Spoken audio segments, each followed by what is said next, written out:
coming and attending. I believe this is the sixth Bagels and Research event.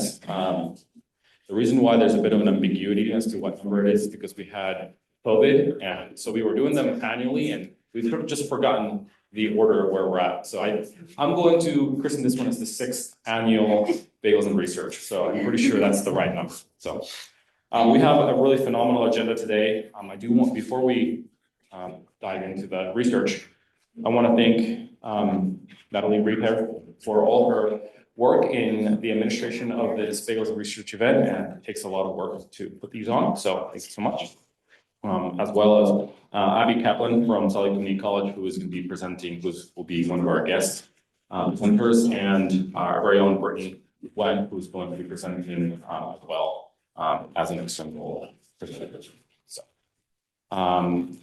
few housekeeping items. These microphones are not active unless you press the button, so just be aware of that.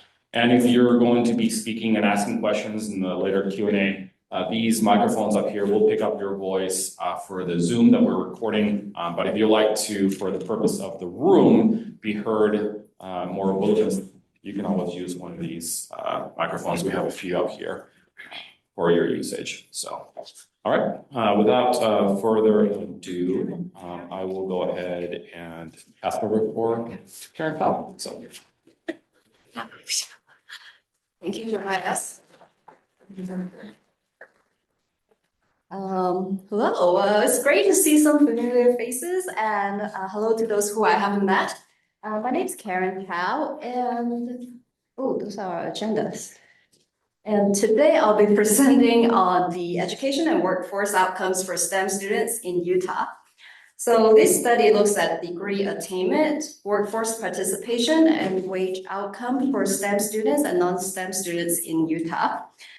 So STEM fields have been at the forefront of workforce development and economic growth. And as the demand for a highly skilled workforce continues to rise, federal and state policymakers have been increasingly emphasizing the importance of a STEM education, realizing its role in sustained innovation and global competitiveness. So one of the findings of this study is that we're looking at patterns in graduation, whether students who declare a STEM major eventually complete a STEM credential or non-STEM credential, and also their earnings post-education. And we also want to highlight how STEM students move from one year to the next. Do they switch to a non-STEM major? Do they enter the workforce? And if so, at what point are we seeing these students exit the STEM pathway, and why? Now, one of the potential reasons why STEM students exit the STEM pathways could be prerequisite courses. So for example, calculus was identified in this study as a key course that may influence persistence and progression. So here are our research questions for this study. Number one, we want to describe the demographic backgrounds of STEM students. Disaggregate that by year to look at the trend over time. And two, we want to analyze graduation rates for STEM students compared to their non-STEM peers. And also we want to look at demographic differences as well. And number three is to identify factors influencing STEM retention by examining characteristics that predict the likelihood of obtaining a STEM degree.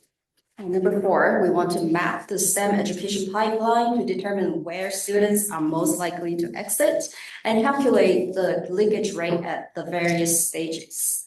And finally, we want to examine the workforce outcomes by comparing workplace participation and annual wages by the groups of students.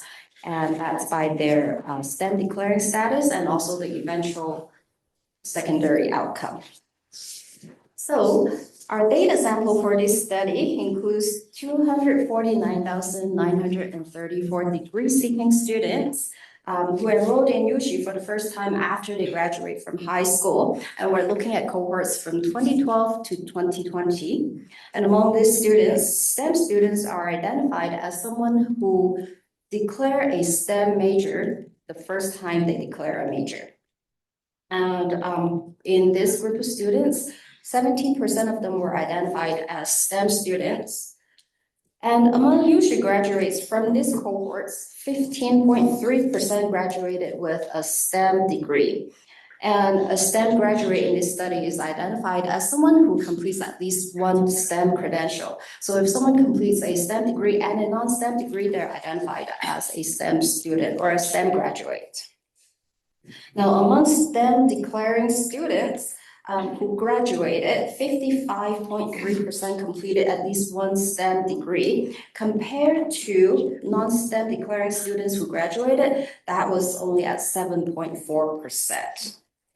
And because we also want to look at the long-term wage outcomes and also follow STEM students 6 years after they declare their major, we further narrow down to 2012 to 2014 cohorts to analyze the long-term trend, and that sample size was 84,905.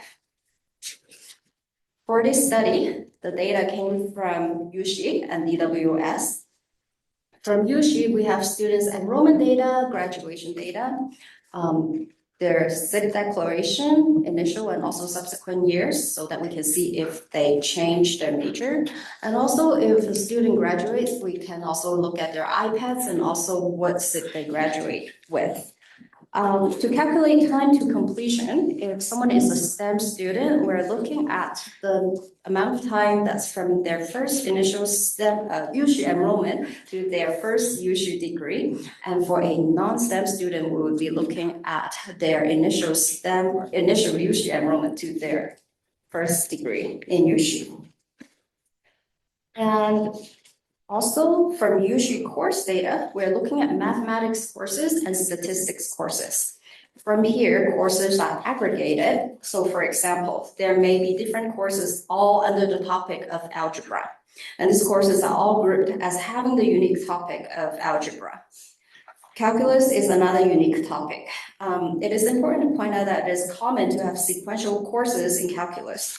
And in that case, it may seem like students are taking calculus, the topic, multiple times when they may be in fact making progress in that topic.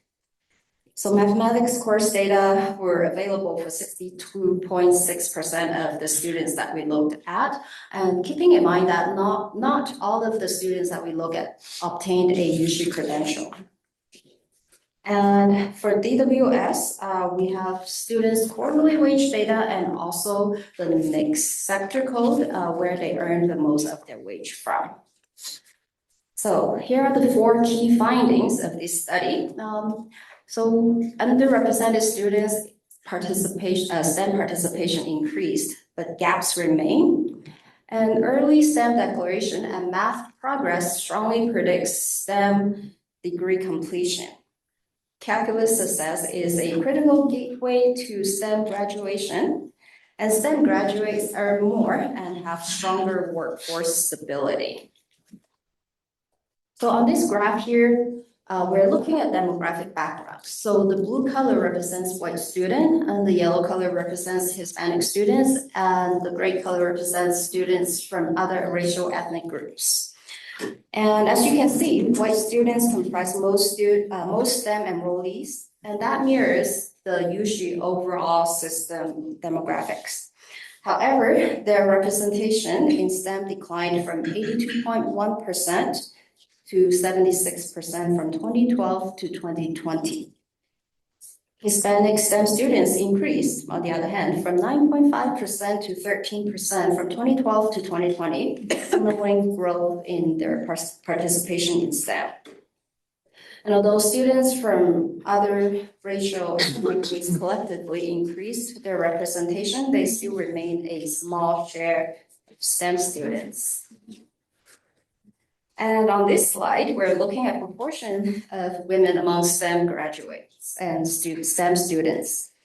The blue color represents percentage of women among STEM enrollees, and the yellow color represents the percentage of women among USU enrollees. So we're seeing that women declare STEM majors increased from 25.3% to 32.5%. So it is an upward trend. However, if you compare that to the yellow, which is women's representation in USU enrollees, we're seeing that there is still that gap because the yellow also increased from 49.3% to 52.8% over time. And amongst STEM graduates that is not on this graph, the percentage of women increased from 27% to 31% from 2012 to 2020. And that's also gradual gains in STEM completion, although men continue to comprise the majority of STEM graduates. And now we are looking at the findings from logistics regression models with the outcome of graduating with the STEM degree. The outcome is modeled with demographic variables, course data, and whether a student had initially declared a STEM major. And we're using a stepwise method, iteratively removing terms that were not statistically significant. And what you see here on this slide is what is left. So initial STEM declaration is the strongest predictor of STEM degree completion. Students who declare a STEM major at their first UDRC enrollment were over 6 times more likely to receive a STEM degree. And a higher overall credit completion rate in calculus course increased the odds of STEM graduation by 287%. And attempting more calculus courses raised the likelihood by 130%. Now here's how credit completion rate is defined. You can see this as the second term on this graph. It's called CCR. And it is determined by the total number of credits earned divided by the total number of credits attempted. So for example, if a student earned 6 credits and they attempted 12, that is a 0.5 credit completion rate or 50%. And earning credits in this case means that the student received a letter grade of D- or better. Passing grade or a CR grade count as passing, but they do not count as completion. WR on this graph, the second from the bottom, stands for withdrawal rate. And this is the number of courses withdrawn from divided by the total number of courses attempted. And the student would have received a W for that course to count towards withdrawal rate. So if they withdraw before that deadline, the last day to drop, then that will not be included in this rate. Persistence rate on this slide, it is counting a course as a repeated course or persisted divided by the number of courses attempted. So now it is important to note that persistence in calculus especially does not necessarily indicate course repetition due to failing grades.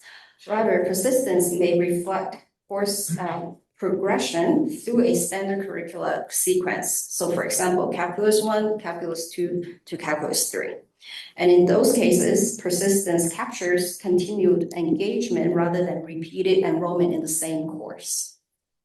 And while the graph shows the finding of the logistics regression models, with descriptive statistics that's on the bottom left-hand side, we're seeing that STEM students took more mathematics courses compared to non-STEM students on average. And that brings us to time to completion. So the blue on this graph is STEM graduates. The yellow is non-STEM graduates. And we're looking at the number of months to graduation by the different types of degree. Now we're seeing that STEM students are taking longer to complete their credentials compared to non-STEM students. And the largest gap was in the shortest degree, the certificates that require less than 1 year. Whereas STEM bachelor's degree completion averaged 60 months, around 60 months, compared to the 58 months by non-STEM students. So keeping in mind that the longer time to completion may be reflecting the structured sequence required in mathematics coursework. All right, let's look at STEM pipeline now. So this is when we're narrowing down to the 2012 to 2014 cohorts. As a reminder, that's 84,905 students that we're looking at. So with that, among those 84,905, we identified 12,613 STEM students. And the most significant point of attrition happens at the beginning of the students' academic careers, with over 79.5% of the STEM students leaving within the first year, and that's 10,023 students out of that 12,613. And this sharp decline represents the largest leakage point in the STEM pipeline, accounting for 86.8% of the total leakage, which is 11,549 students who left STEM. So overall, we see 91.6% of initial STEM students left the STEM pathway. That's 11,549 out of the 12,613. And even though the attrition decreased after the first year. So that means while the highest risk of departure happens early in the academic journey, students who persist beyond the first few years are increasingly likely to be STEM graduates. So here we're seeing a Sankey diagram of students' movement for STEM declaring students. So our STEM pipeline is a whole lot like the bagel. You'd be surprised, a lot of them go missing in the middle. So let's look at this diagram. After students declare STEM major, again, that's the 12,613, they have 6 possible outcomes. They may graduate with a STEM degree. They may graduate with a non-STEM degree. They may continue to be a STEM student. They may switch major to be a non-STEM student.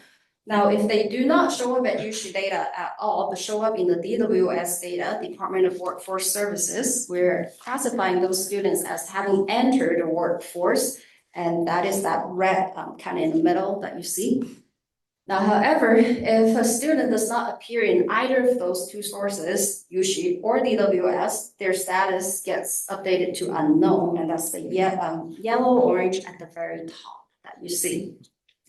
So the overall trend we want to look at is at that very bottom, the blue line. Those are our STEM students. Those are the ones who persisted through. So you can see we do have STEM graduates. That's the yellow small dot in the middle. You do see that it gets bigger. At year 5, it gets really big and then slowly shrinks a little bit. And the green where non-STEM students are graduating. So just the overall trend, we're losing a lot of students right at year 1, right after students declare a STEM major. And this is also typically the time that students have to tackle calculus, which is a prerequisite for many STEM majors. And this connects back to our previous slide that showed the importance of calculus. We also see that students who are graduating, they're growing. So the workforce also growing, status unknown, that is the one that is shrinking. All right, finally, we're going to look at workforce outcomes. So the wages here you're looking at have been adjusted for inflation to $2024. So we have 6 groups of students. First group is STEM students who graduated with a STEM degree, and that's the dark blue line you see at the top. And then we have STEM students who received a non-STEM credential, that's the yellow line. Sorry, that's the red-orange line. And then STEM students who did not graduate is the gray line. And similarly, we have non-STEM students who graduated with a STEM degree, that's the yellow line. And then non-STEM students who graduated with a non-STEM degree, that is the green line. And then finally, non-STEM students who did not graduate, that's the blue line. So overall, about 80% of the students we looked at had Utah wage records. And among them, we see the STEM graduates with STEM degrees consistently earning the highest wages. And in the first year after leaving college, the median annual wage for STEM students with STEM degree was $45,145, compared to $33,912 for STEM students who graduated with a non-STEM degree. So that is the dark blue line compared to the red-orange line there. And then over time, this wage gap grew wider. And by the 4th year, STEM students with STEM degree earned $54,102 compared to STEM students with non-STEM degrees at $39,154. So among students who did not graduate, students who declare a STEM major still earned more than non-STEM declaring students. So that is the gray line compared to the light blue line that you see. So what that tells us is that students with STEM degrees earn more, and even if they do not complete their degree, students who initially declare STEM intent still earned more than those who did not. So on this last slide, we're going to look at annual wages for students who are strongly attached to the workforce. So you'll notice that the scale of the y-axis has changed and the dollar amount are larger on this slide. And strongly attached is a filter that we have applied. And these are students who met a quarterly minimum wage requirement for all 4 quarters of the year. And that number is determined by the federal hourly minimum wage times 40 hours a week times 52 weeks a year divided by 4 quarters. So students will have to make at least that for all 4 quarters of the year to be included on this slide. And you can see a similar trend as the previous slide. 1 year after post-secondary education, STEM graduates with strong workforce attachment earned $68,014 compared to STEM students who did not graduate with a STEM degree.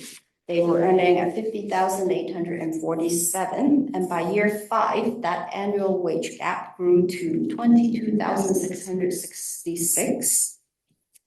And finally, using a logistics regression model to predict year 1 wage outcome among those with strong workforce attachment, graduation status, and initial STEM declaration were the strongest positive predictors, suggesting academic success and early STEM engagement may offer labor market advantages.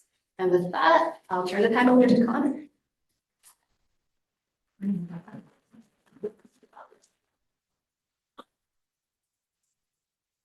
Thank you. Okay, so my research is going to be a little bit different from the usual research that we do here at the UDRC, which is looking at postgraduate outcomes and their workforce wages, like what Karen was just talking about. One of the cool things that we're able to do at the UDRC is that we're able to combine data across different institutions. We're also able to look at really young educational outcomes. And so this is what this research primarily focuses on. So if you don't know what ASQ is, it stands for Ages and Stages Questionnaire, and it is part of a larger term, which is called developmental screening questionnaires. And what they do is that they question children at a very young age, depending on the questionnaire, from typically 2 months up to 60 months.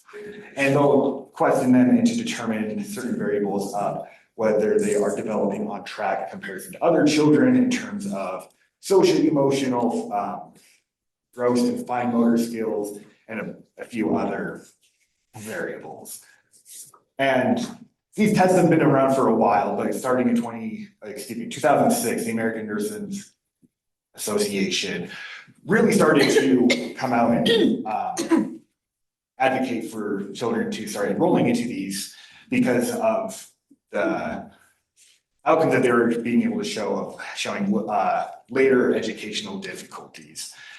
That term, later educational difficulty, is pretty broadly defined. It could be, some research defines it as IQ, some defines it as end of year tests, some are reading on grade level. So it's pretty broad, but generally they have an adequate predictive value of being able to predict that later on. Despite the want from doctors and nurses for children to really start enrolling in these programs, regardless if there is worry or not, only about 10% of children are estimated to actually get the services that they required for the necessary intervention. That number does vary a little bit. If you look at enrollment in terms of just ASQ generally, it could be up to 60%, but yeah, it does vary in terms of intervention. So in order to do this analysis, we rely on 2 of our data partners, being Utah State Board of Education, which provides early educational outcomes, and then the Department of Health and Human Services. So the DHHS, they provide birth and death certificates. We're really only going to be concerned about birth certificates. Those are going to provide some of the variables for the parents. So we'll be talking about the insurance type that paid for the birth, as well as household education. Those are going to be the two main ones that we're going to be looking at. ASQ screening, that's the primary thing that we're going to be looking at. There are quite a few different tests, being ASQ1, ASQ2, SE, then ASQ3. We're going to be focusing on 3 just because of data count, as well as the more breadth that it covers in terms of questions. Now, when we look at USBE, the data sets we're looking at are going to be enrollment, which is really going to be the grades and years that they enroll in, as well as some demographics. KVN's accountability, that is going to be kind of think of it like end of year tests, as well as reading on grade level, numeracy intervention. So it tracks some of the interventions and grade outcomes that children have. And then special education enrollment is similar to the first table, enrollment, but this is really going to be focusing on whether a child enrolled in special education and how much time they spent in that, being from 80 to 100% down to less than 40%. Okay, so the data sample in this is just under 250,000 students. About 233,000 of which are not ASQ participants. Only about 15,000 students participate in at least one ASQ, and then just about under half of those participate in at least 2. The demographics that we see are pretty similar to Utah's or to the general population as a whole. We see that the white category is about 75% for the general population, whereas ASQ is about 66%. But when we look at ASQ greater than 1, it's about the same at about half across each of them. Okay, and we're also going to be looking at children between 2012 and 2017. So these children are going to be quite young. They're going to be, most of their educational outcomes are going to be between kindergarten and 6th grade. Okay, so that brings us to the main research questions and really why you should all care. And this report analyzes a few different things from ASQ participation rates. So we're going to be looking at connecting the birth certificate data to ASQ. And we're going to be looking at some of the household variables. Then we're going to connect ASQ to USBE. And we're going to be only looking at a couple outcomes and interventions today, being read on their grade level and then special education enrollment.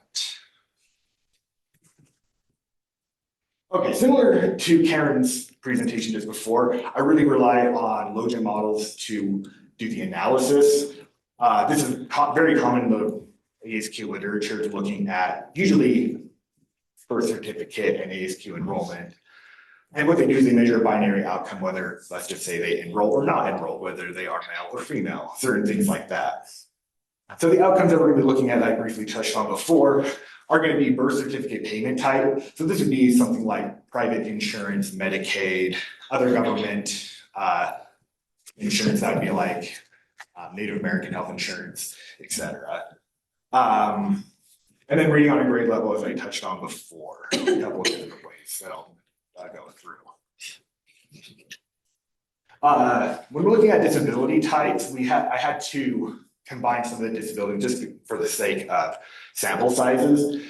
USBE, this is where the disability categories come from.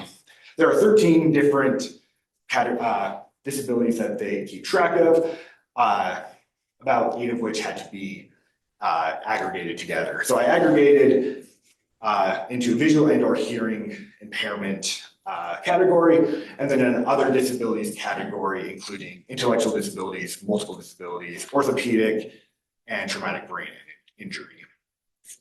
One of the the only disability actually that a child can be enrolled in two different ways is developmental disability. And that's just because the developmental disability only applies to children that are younger than 5.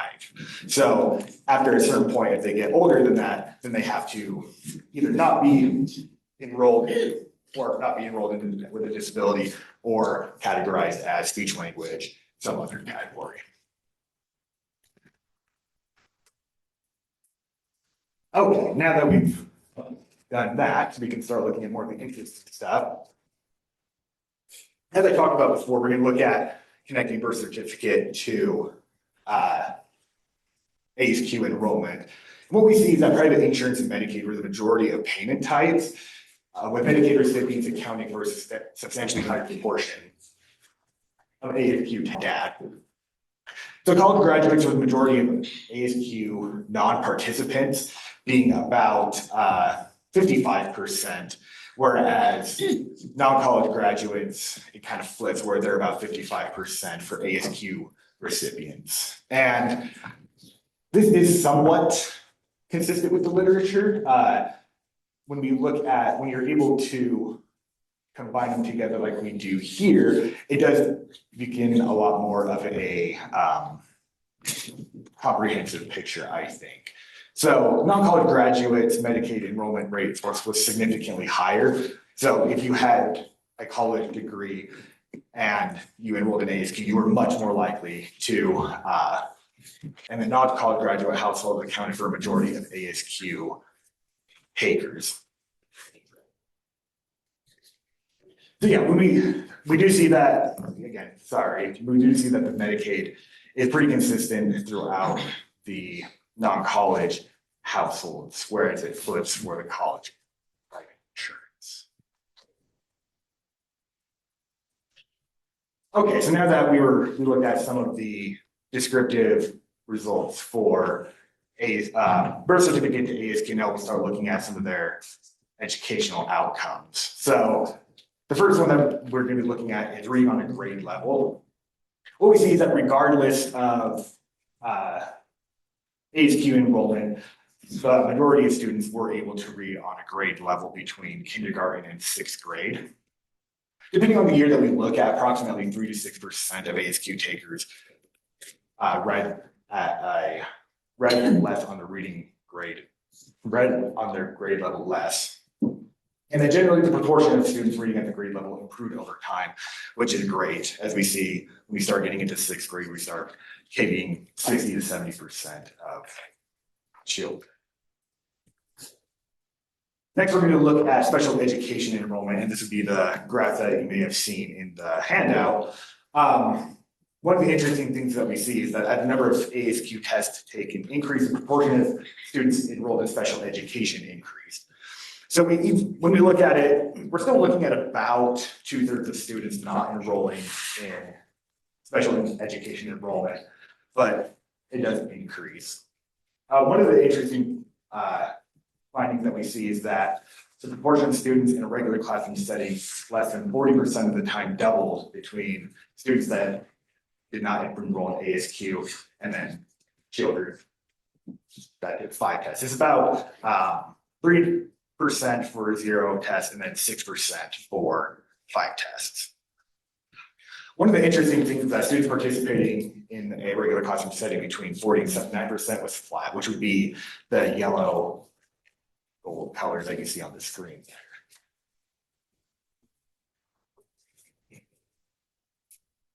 Okay, so now that we looked at special education enrollment, now we're going to look at the disability types that they were actually enrolled in. The proportion of students identified without a disability declined the number of tests. Again, we see that from about 75% down to about 2/3 with the 5th test.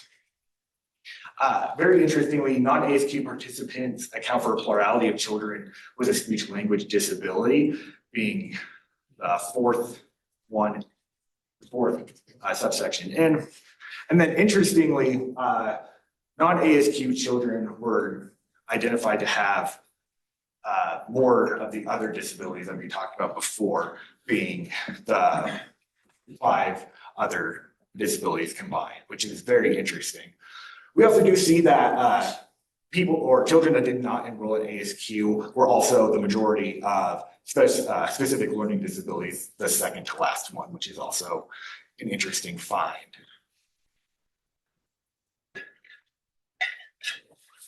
Okay, so now that we looked at some of the descriptive findings, we'll look at the LOGIC findings. First, going back into ASQ enrollment with birth certificates. So what we find is that most insurance types were more likely to have children participate in ASQ than private insurance. We see that Medicaid participants, the LOGIC is at 2.69, which is about 269% more likely to enroll if you're on Medicaid than private insurance. We also see that other government is more likely to enroll in Medicaid as well. The second table below is going to be looking at the college graduate section. What we see is that college graduates were less likely than high school graduates to have their children participate, which is interesting because some of the literature does find that college graduates were more likely to enroll before. So that's an interesting standout from other findings. Next, we're going to be looking at reading on the grade level. So the first table is whether a child was ever reading on the grade level, regardless of what grade they were on. And then the second one is reading on a grade level more than half the time. So what we see is that children that were not ASQ participants were substantially more likely to read on a grade level at some point. Whereas if we look at the ASQ outcomes, it's more of a mixed bag. So children that tested above on the ASQ, meaning that they are on track with development and their other peers. Below would be their testing below, and the monitor is, monitor. And so what we see is that regardless if you're participating in ASQ for the first test, we're seeing that you're less likely to read on a grade level. It does vary from test to test, where above and monitor are about 20% less likely, whereas below is 50. By the third ASQ test, the results do change quite a bit, where we see only below, children that are testing below are not reading on a grade level. Something I did forget to mention, we don't know if children are receiving other interventions. So if they do, say, enroll in 3 ASQs, we don't know if they're meeting with a doctor and other specialists to make sure that they are developing correctly. So enrolling in multiple ASQs is kind of a proxy for intervention in that sense. Okay, now when we look at the second table below and look at the number of children that are reading on a grade level more than half the time, the results are that most children are not likely to read on their grade level regardless of ASQ participation. But if you are enrolling in the ASQ, we do see that you are substantially less likely to read on a grade level more than half the time. Okay, so now this is going to be looking at, again, special education enrollment. This is going to be looking at the percent of time that a child is spending in a regular classroom setting. And so what we see is that non-ASQ enrollees were less likely to enroll in special education across the board, whereas the results when we start looking at the ASQ outcomes are a little bit more of a mixed bag in some ways. So children tested above in the first test were less likely to participate in special education. We see that for the first ASQ and even some third ASQ. When we start looking at the below ASQ, children are starting to be more likely to participate in special education, especially by the third test, where we see the odds ratio being above 6 for participating less than 40% of the time.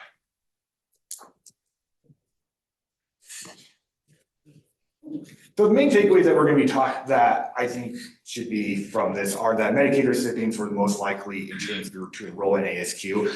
And this is pretty consistent with the findings from DHHS, where they are finding that where they found that in their own research. So it's good to have consistency there. ASQ participants were more likely to enroll in special education. As we saw before, it is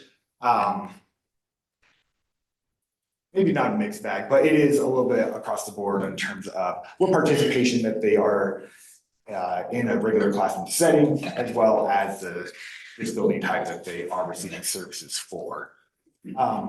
And then lastly, as ASQ participation increased, children participated less in a classroom setting. And with that, I'll hand it over to Britnee.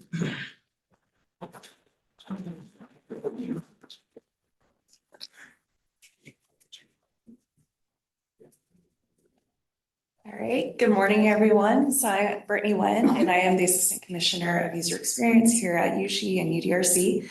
And I was also a PhD candidate in American Indian Studies at the University of Arizona in Tucson. And I just defended my dissertation last week successfully. So the work I'm sharing today is about me. So I graduate next month, but today I want to share some of my work from one of my articles from that dissertation, which uses UDRC data. So in this article, I'm examining economic mobility among Native Americans through Utah's concurrent enrollment program. And I focus on whether taking college courses in high school is associated with becoming a top earner 10 years later. Okay, so in this presentation, I use the term Native American intentionally because this aligns with tribal state relations and policy discussions that use this term in Utah, such as the Native American Summit, which is held at UVU. So that's where the governor and tribal leaders and community leaders come together to discuss policy issues. We also have the Native American Legislative Liaison Committee. You may also hear me use Indigenous. I also use tribal nations. This reflects the inherent sovereignty and political identities of Indigenous communities. This includes federally recognized, state recognized, and non-federally recognized tribes here in the US. And then I thought I'd also share some other acceptable terminology since I get asked this sometimes. So if you are working with Indigenous data, it really depends on the context of your report and your audience. So it is first preference to use the specific tribal name. So for example, Dene or Navajo, which is the same tribal nation. So Dene is their endonym, so what they use to call themselves in their native language. Navajo is the exonym. So you can say Dene and then put Navajo in parentheses, for example. Terms like tribes and native nations and indigenous peoples, that's also acceptable to use. For geography, I prefer tribal lands. That's also acceptable to use reservation, pueblo, rancheria, villages, and Indian country to represent all tribal lands. So I would not call individuals Indian, but you do see Indian in this context. Indian country or federal Indian law, Indian Health Service. So that term is still used in some places because it is the term that's used legally. Indigenous, though, is becoming more mainstream, and then American Indian Alaska Native is also commonly used since the census uses that. In American Indian Studies, it's common to share our researcher positionality before sharing our research. So here I approach my research from my positionality as a multiracial Indigenous woman. I'm of Vietnamese of Blackfeet descent. So my mom is a citizen of the Blackfeet Nation, also known as Apskapi-Pikani. That's in Montana, just east of Glacier National Park. And then my dad is from Vietnam. For me, I grew up here in Utah. I have 20 years of work experience across many sectors, mostly here in Utah, working in public relations. It's easy to move around to different sectors in that field before I moved into data and research. So those experiences helped inform my understanding of different pathways to be in the workforce. And then I also have personal experience with concurrent enrollment in Utah. I earned credit at USU, like in UVU in high school, and that helped me complete 1 year of college before I graduated. And so I was able to get my bachelor's degree at UVU in 3 years. So that lived experience and my professional experience is what shaped my interest in trying to understand whether this pathway through concurrent enrollment supports long-term mobility for Native Americans. All right, so improving wages is a critical issue for Native Americans, particularly for women. The majority of them are the primary earners in their household, supporting their family's economic stability. Current enrollment allows students to earn college credit while still in high school, also known as dual enrollment in some other states. And there has been prior research that shows it is associated with higher wages, but less is known about whether that supports movement into top earnings over time. So this study asks if CE participation increases the likelihood of becoming top earners among Native Americans. And then why this topic matters now. So in Utah, 16% of Native American adults and 27% of Native American children experience intergenerational poverty. They're nearly twice as likely to experience intergenerational poverty compared to other groups, even accounting for other factors. At the same time, here in Utah, Native American women face the largest wage gap of any racial or ethnic group of women in Utah compared with white men's earnings. That came from previous UDRC research from Karen. So there's an urgent need to address this and why there should be a focus on Native Americans in education and in the workforce. By improving those pathways, it can help them improve their long-term earnings to sustain their families and their tribal nations. Okay, so this is my data. So my sample included 495 Native Americans in Utah. So they had to identify as American Indian Alaska Native. We did alone, just because that's the data we had at UDRC. I would prefer to have done alone and combined, multiracial. They had to have graduated from Utah High School from 2011 to 2014. They had to have earned at least 1/4 of wages within the 10 years after their graduation. And they had to have enrolled in a USHE institution in 10 years. They didn't have to graduate with a credential, they just had to have enrolled at some point. The data source was UDRC, pulling data from DWS, USBE, and USHE. And then my primary focus was top earners. So my definition for that was in the top 20, that they were in the top 25% of the wage distribution of that sample 10 years after graduation. So in year 10, that's looking at their wages. Okay, before I go into my method, I did want to share my conceptual and ethical framework, which is grounded in the CARE principles for Indigenous data governance. So these are good principles to use if you're working with Indigenous data. So in the bold blue and in the graphic, those are the 4 principles. So the study's ethics are in the strengths of Indigenous communities and recognizes the responsibility that comes with using administrative data on Indigenous individuals. So for example, in this study, I take a strengths-based approach by asking who becomes a top earner among Native Americans and who is succeeding through the CE pathway. And that provides us with a possible solution-based result. Compared to if you were to ask like a deficit-based question, like who is in poverty, what factors lead to poverty, that's a different question that leads to different results. And really, it doesn't provide any new information for us. And this relates to collective benefit. So all my research decisions were aimed towards contributing knowledge that is beneficial for Indigenous communities for that collective benefit. And then this also serves as an example to tribal nations and Indigenous serving organizations or other researchers to show that you can access and use state government data for their own research purposes to support their authority to control their data. Okay, so in my study, I explored summary statistics, and then I used multiple logistic regression to predict the odds of becoming a top earner. The dependent variable is top earners in the top 25%. That's a binary variable. And then my primary independent variables is the interaction between concurrent enrollment and gender, and I control for post-secondary education levels, low-income childhood, and then some work stability factors like the number of employers they had within those 10 years, the age at the start of their longest employment streak, how long that employment streak is, or that continuous employment, and then also the number of unemployment spells. So looking first at the summary statistics, this slide shows the proportion of different groups who became top earners. So we see that 21% of Native American men became top earners compared to 12% of Native American women. Also 12% of Native Americans who came from a low-income childhood became top earners.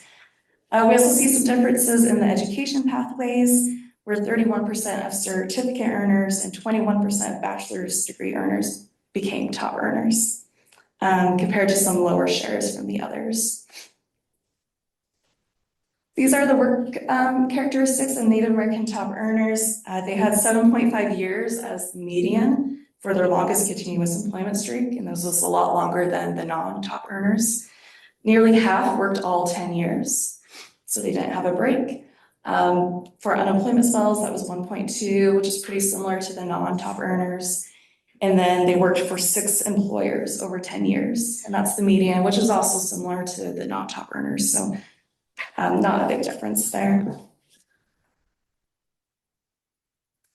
Okay, so now narrowing to concurrent enrollment groups, and we're still within summary statistics. We find that 21% of Native American students who participated in CE became top earners within 10 years, compared to 14% who did not participate in CE. And that pattern holds across gender. So for both men and women, they had a higher share of CE participants who became top earners. So even before the regression, we are seeing a pattern between CE participation and upward earnings mobility relative to their peers in this cohort. Okay, and then we also see a notable difference in the gender distribution of top earners by concurrent enrollment participation. So in the top bar, these are Native Americans who are top earners and had participated in CE. And it was exactly evenly split, 50% women on the left and 50% men on the light blue. And then in contrast, the bottom bar, so these are still top earners, but non-CE. Among those, there was a clear gender gap with 32% women and 68% men who were top earners. So a 36 percentage point difference there. So we're seeing a more balanced gender distribution among top earners who participated in CE. Okay, so for the multiple regression results, we see that CE has a significant and meaningful impact for economic mobility for Native American women. So Native American women who took CE had 54% higher odds of becoming top earners compared to Native American women who did not take CE. For men, it was 26% lower odds, but it was not statistically significant. And then for Native American women who did not participate in CE, they had 69% lower odds of becoming top earners compared to men not in CE. And then other factors that I looked at, including education, work stability, earning a certificate had 262% higher odds, and a bachelor's degree has 213% higher odds of becoming a top earner. Bachelor's degrees help individuals meet those education requirements for some jobs. For certificates, some of them do provide targeted workforce training, so that might be helping them enter those in-demand jobs. For work stability, each additional year of continuous employment has 75% higher odds. Each additional year of age of when an individual starts that continuous employment has 27% higher odds. So if you are starting that your continuous employment at an older age, you have higher odds. Each additional unemployment spell is associated with 44% increase in odds of becoming a top earner, which was interesting to see. I think this might be a limitation in the data. So someone could leave a job to go work out of state or take a federal job or nonprofit, and it's not showing up here, and it might look like it's an unemployment spell. So that's what might be happening there. And then each additional employer has 8% lower odds of becoming a top earner. I think this suggests that changing jobs may reduce long-term wage increases. So Native Americans could be leaving jobs more as a lateral move. So they're not leaving for higher pay, they might be leaving for like a better work environment, more flexibility, to be closer to family, things like that.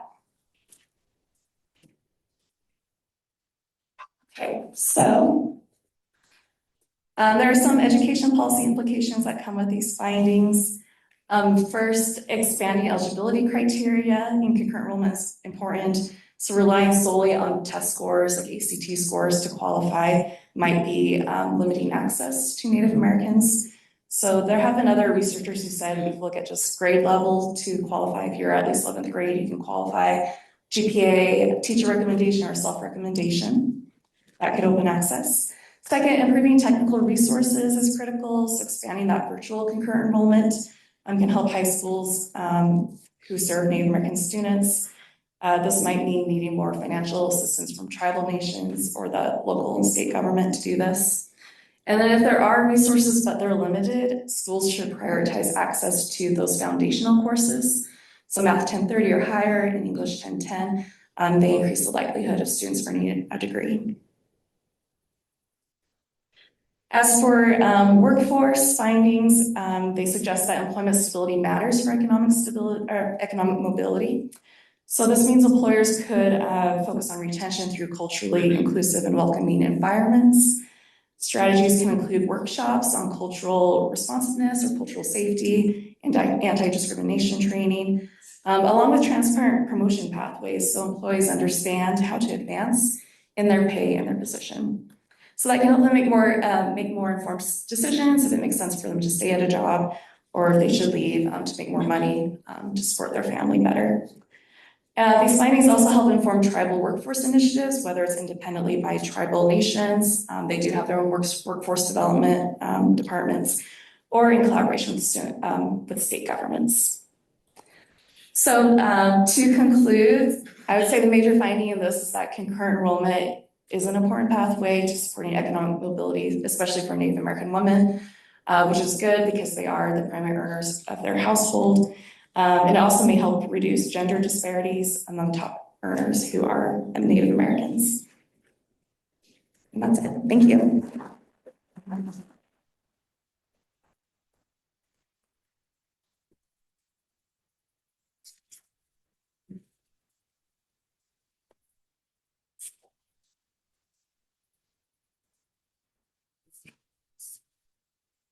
So we're going to open it up now for a Q&A for any of our three presenters from this block.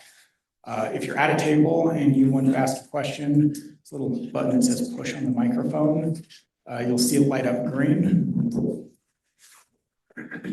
And that means you can talk into it. For those of you in the chairs in the back, if you have a question, stand up and Jeremiah will come by with a microphone to get that question. So I'll now turn it over to the audience. Question for Dr. Nguyen. Did you look at the any comparisons between CE and PLAs like AP, or was this purely CE?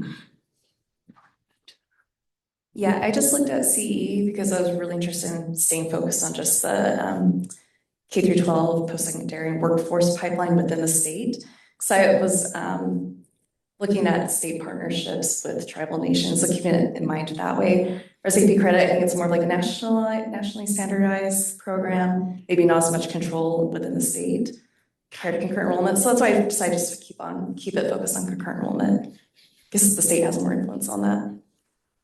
Okay, thank you.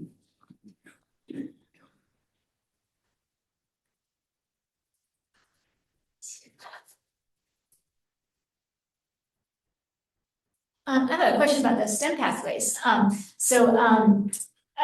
You made the point very clearly that most students who leave after the first year. And that is congruent with what we observe at SLCC, that when we have students leave, they often leave within the first year. And so I'm curious if you looked at all about the extent to which that's unique to STEM or especially a phenomenon in STEM, right? I would be shocked if it's not, especially a problem in STEM, right? Students switching to non-STEM more than the other way, but I just wonder if you've looked.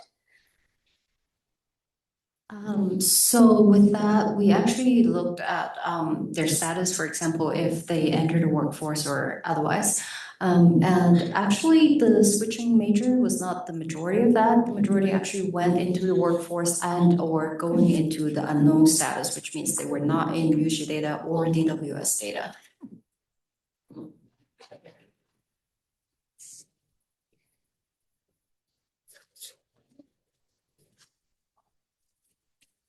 I think maybe some of you might have seen my question pop up, especially as it relates to the ASQ research, but I think it was a legitimate question. I was actually sending it to Ari, but I'm going to ask Connor now. There's clearly some sort of relationship between ASQ and social economic status. What are your thoughts on that? Yeah, that was one of the things that I was thinking about as well. And one of the things that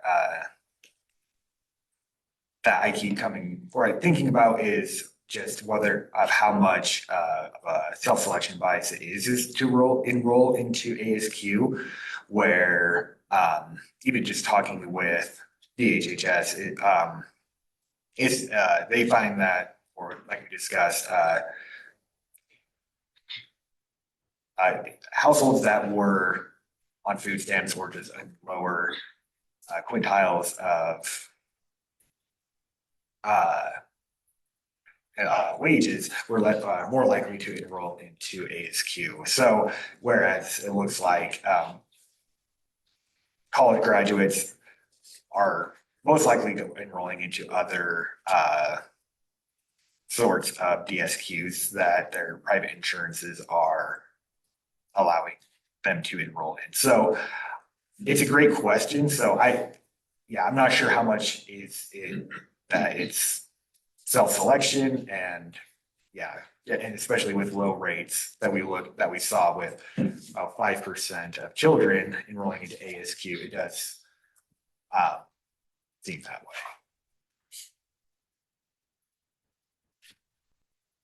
A question for Connor as well, related to ASQ. Your results or your outcome about children that scored below on ASQ are significantly less likely to read on their grade level. Can you just remind me what the comparison group was? Was that compared to those that scored above or at level, or was it in comparison to like the non-ASQ takers, or maybe all of above? So Compared to non-ASQ. okay.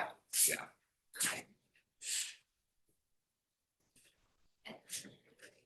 And those are all kids that were, that was all DHHS, so state-run programs that the ASQ was being administered through, is that right? Because you pulled that from DHHS, right? Yeah, as far as I understand. Yeah, that's interesting. Okay, thanks. We have the exact same data that DHHS does, so it's. Exactly. Yeah.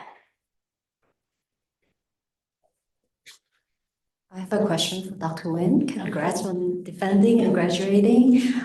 So you classify top earners as top 25%. I'm wondering how you came up with the 25%, or also, do they obtain parity with other wage earners from other races?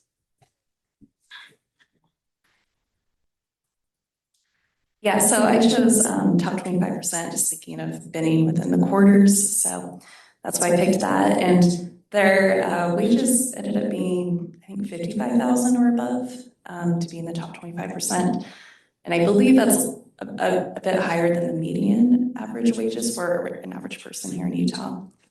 And then if I recall, I think 6% had six-figure wages. So there were some who were very high up. But I decided to keep it in the quarter distribution for my definition. Thanks.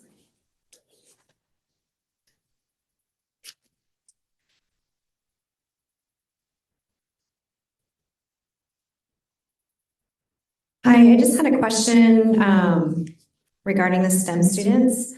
In Utah, there was a graph that you showed on time to completion being longer for one-year certificates. And thinking about calculus as the kind of leaking point for most things, that's not the required course. So I was curious if you found anything. Is it the required course? I guess that's the first question. And the second is, if not, why? Do we know why? I did not look into the actual requirements for certificates requiring less than 1 year. And also because if it is a certificate requiring less than 1 year, if you think about a typical calculus pathway, it is 1, 2, and 3, and that would already require more than 1 year in the degree program. So it is unlikely that it is due to calculus being a prerequisite course, but more likely due to other course requirements.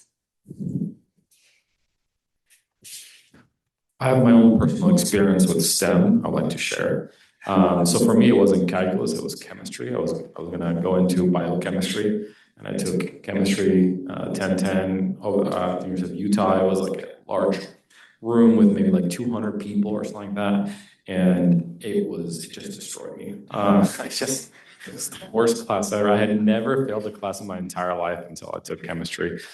I feel like if I were to go back now, I would I would do better, but at the time when I was 18 and right out of high school, it was awful. So that really changed my pathway really away from biochemistry into economics, which is eventually what I did because calculus was just fine for me. But just a little tangent there, a personal anecdote about how this is a real thing. So.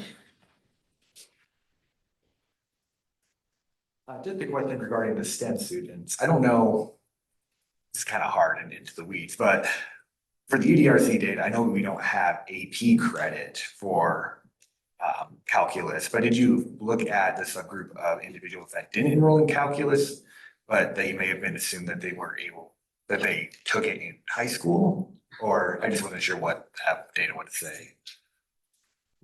Yeah, that's a great question. So because we did not use USBE data, we did not have the AP data.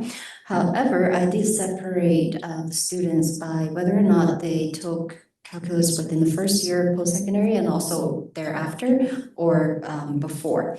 So it was split up. However, taking calculus in high school did not show up in the final odds ratio for completing a STEM degree. So it was either not statistically significant or it just was not meaningfully different. All right, we have time for maybe one or two more questions.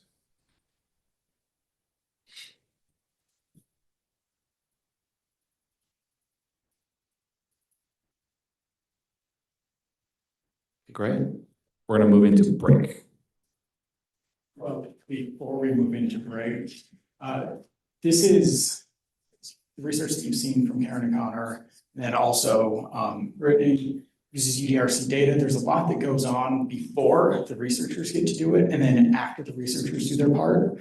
So we're gonna, while we have a captive audience, we're going to let our user experience team and our data engineering team provide their updates. There we go. Provide their updates before our break.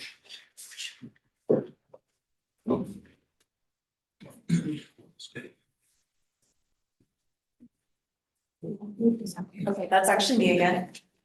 I'll be brief and I'll pass it over to Jake. Just a few updates from the UX team. The first is that we are working on a new data narrative on Utah's education to workforce pipeline. This is looking at different data highlights in pre-K, K through 12, post-secondary, and the workforce. We previously had a data narrative called the P20 metrics. That's what this is based on. But what's new with this one is we are doing a focus on first credential as a key milestone within this pipeline. So this is a new statewide initiative to ensure every high school student graduates with their first credential along with their diploma. So this includes concurrent enrollment, CTE, youth apprenticeships, earning a technical college certificate, and industry recognized credentials. So we're pulling data highlights on those different pathways. This just helps determine areas for improvement within this focus of the first credential. So thanks to Wei Li, who's working on this project. This will be our next data narrative that's coming up. And then another project that's coming up is we are launching a newly redesigned UDRC website at the end of the month. You'll see there's some screenshots here. We've put it into a new modern design. And a new tagline, smarter data, stronger Utah. We also did a refresh on the UDRC logo, so it still has the same icon mark, but we updated the font and the layout of the UDRC name. You'll see on our website that the data request area is updated. We're still continuously improving that. We will have like a data request platform added to that later on. Our publications page will also feature a new categorization filter. We have a new area for events, so like Bagels and Research and our webinars we do for our product releases. We'll have recordings on there on our website, as well as any upcoming events notices will be on there. We've also added some more information about our data partners. And so yeah, you'll see this launching end of the month. It's like udrc.uc.edu. I should put that on the slide. And then if you are one of our data partners, you'll get a preview link of this likely next week, so you can go into it further for review. So yeah, and so thank you to the Bottlenecks. He's our intern who did great work on this project. So those are our updates. I'll pass it to Jay.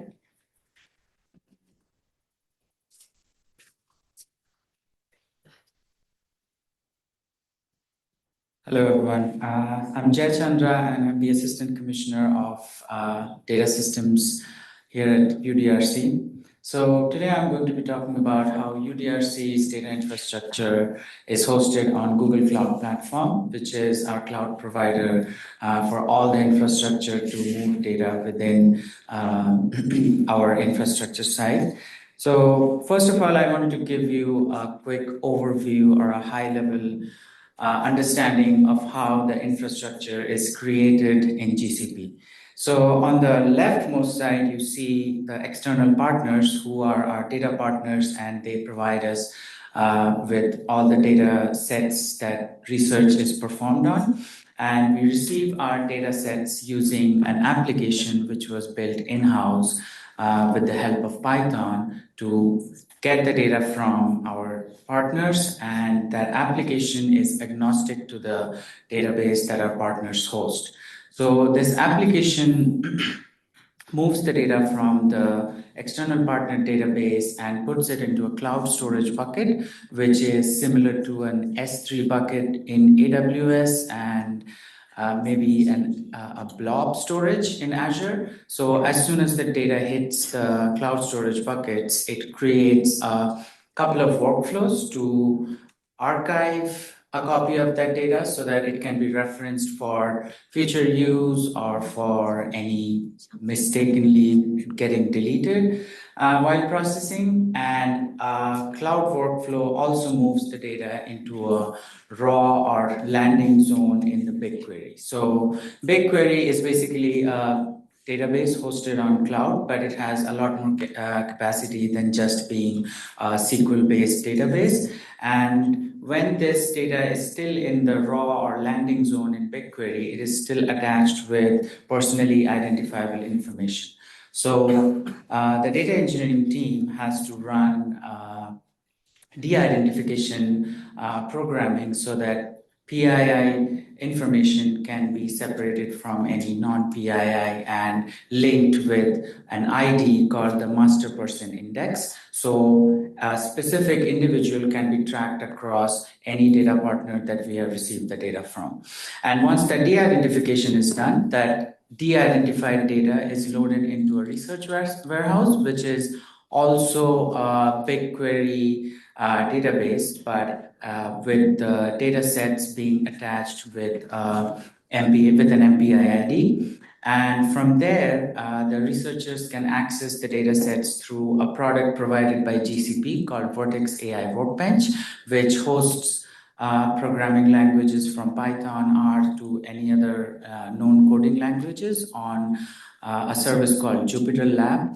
And in Jupyter Lab, they can perform their researches, pull the data in, and create diagrams or outputs from the data sets. And surrounding all of this, you see a black boundary, which is the VPC security boundary, which helps us to protect the complete infrastructure from the outside internet. So basically what we have done is we have air gapped our whole infrastructure from the outside internet, and nothing gets in or out without our specific instructions or unless we have whitelisted a certain IP address or account. Excuse me, a certain IP address or account, and it also works similarly with the external partners. So only the partners we have given access to and they have authenticated against us, against our infrastructure, can send us the data sets in. And there's also on the bottom side, you'll see that there's service accounts and least privilege access and IAM roles. These are the accounts which are used to communicate between the projects. So if a service account is created for the cloud storage project, it can only communicate with the projects that it's nearby, and to the project it has been given permission to connect to. Anything else is not allowed, and we work with least privilege access for not only our researchers and external partners, but also the service accounts so that nothing gets out without without our knowledge. So moving on from this high level diagram into the data ingestion process. So the data ingestion process starts from when we start to receive or query the data set from our external partners into our cloud storage bucket and move it into the raw or landing area in BigQuery. So how the export application works. So the export application is a simple application which we have created executable files for, and the data is queried from the databases that our partners host, and it can take SQL queries. So any tables that the partners are supposed to send us can be queried through the export application, and when the partner authenticate against our Google infrastructure, they can start the process by just a few simple commands of export and authenticate. So as soon as the query starts, the export application starts to page those queries into the sender's laptop. And by paging, I mean it starts to create smaller file sizes, smaller or parallel threads, so that the files are extracted all at once. And once those paging is completed, those pages are batched into a larger file. And once that batching is completed of those smaller files, it's uploaded into the cloud to trigger the rest of the process in our cloud infrastructure. And the export application is always trying to show the sender the success, failures, or the exceptions that's happening within the application as it's going forward. And our data engineers are always available to help the sender in order to troubleshoot any issues. So over the years, as we have received the data sets from our partners, we have seen everyone has different capacity on their laptops, and all databases are different. Some are able to handle large files easily, some just fail within 5 to 7 million files. So we have included some configurations within the application so that the sender from the partner side is able to configure the queries based on the size of the data that they are trying to load into our system. As you can see in the page size configuration, the partner can determine the page size or the number of rows that they are trying to create each page of. So let's say a table has around 1 million rows in total, and if the partner assigns the page size to 100,000, then each of the page results that the application is trying to import is going to be 100,000 rows, and it will try to catch that all in a parallel fashion so that the operation performs pretty quickly. And in our testings, we have been able to complete up to 50 million rows of data sets within 45 minutes to 1 hour.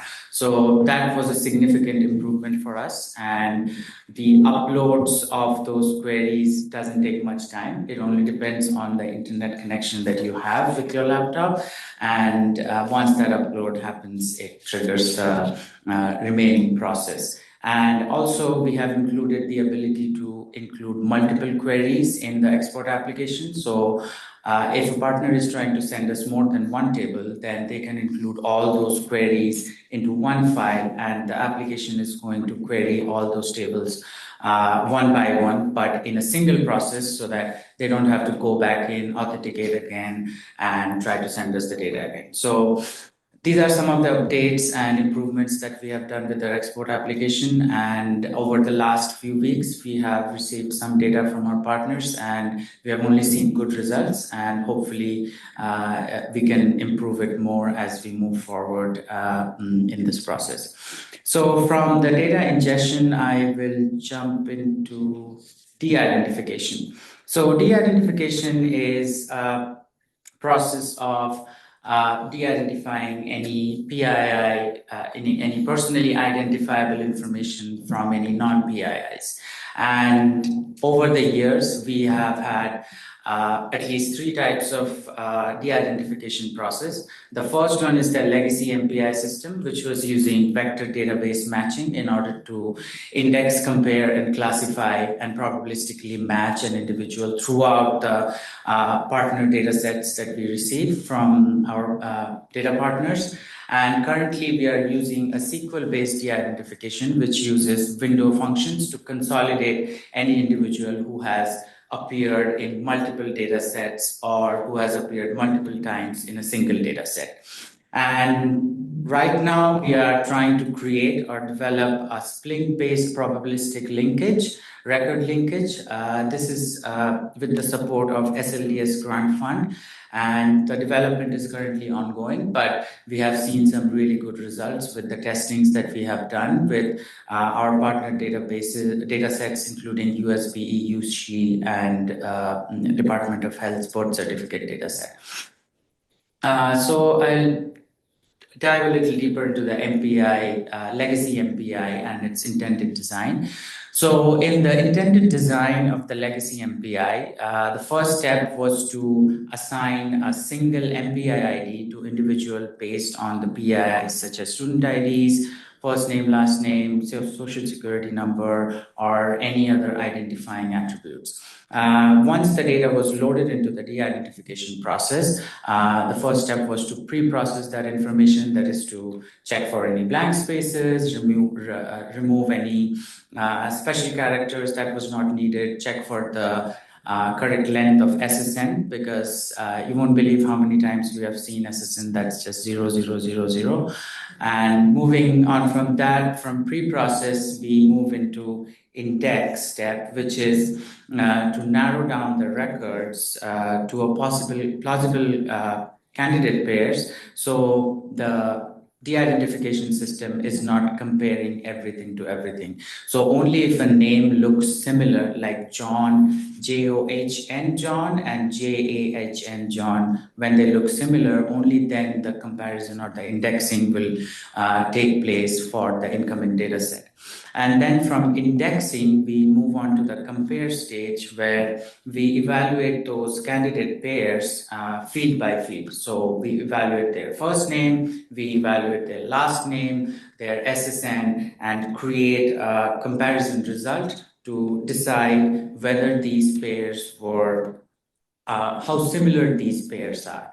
So based on that decision, we move on to the next step, which is called classification, which is basically to use the comparison result to decide whether a pair is a match or it's a non-match, or if it's a possible match. And for the classification to work, we had to set a threshold, which was usually within 70 to 80%. And within that threshold, we got most of the matches, and once that match was assigned, an MPI ID was assigned to that individual, and de-identification took place after that assignment. So after the result of this whole process was to assign an MPI ID to every individual and keep that MPI ID constant throughout the data sets that we receive from our partners. So that was the intended design for legacy MPI.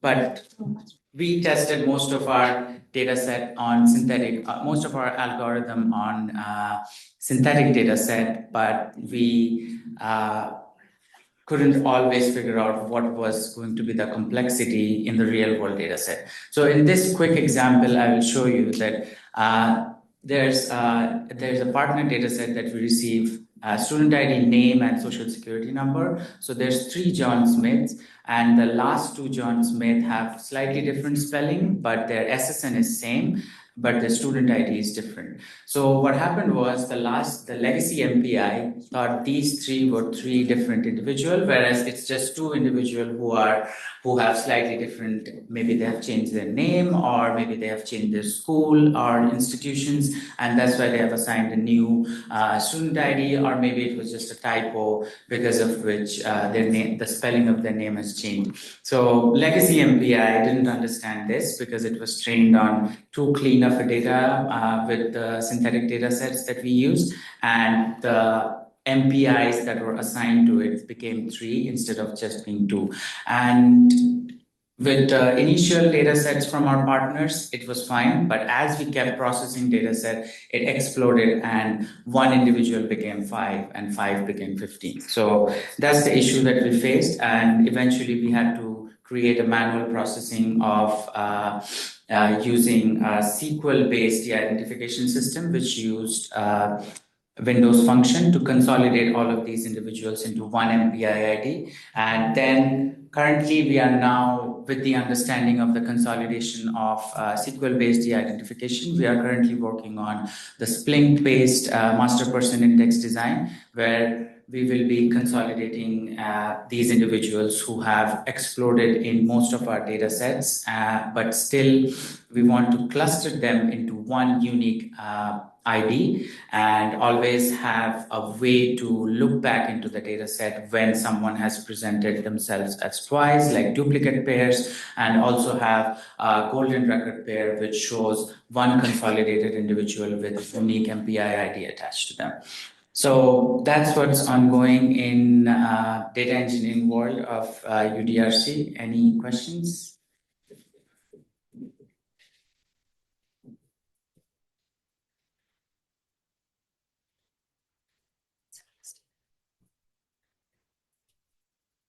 Yeah.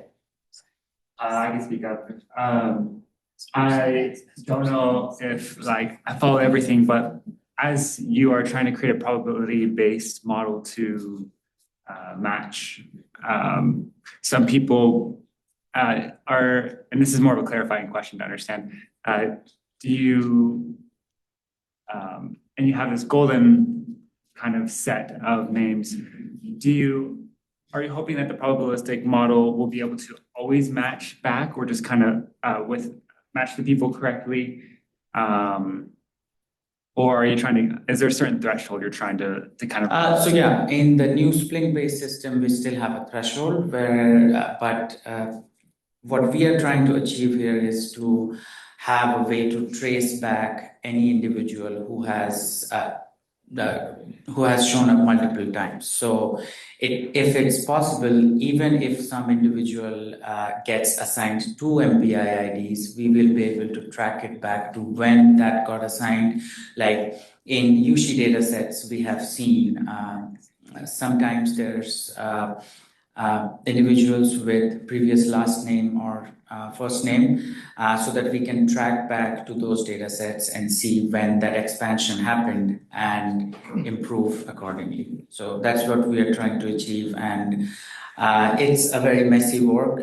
We do have to deal with a lot of data sets that does not have a lot of guidance for us, columns that does not have a lot of guidance for us, but we are trying to achieve what we were meant to.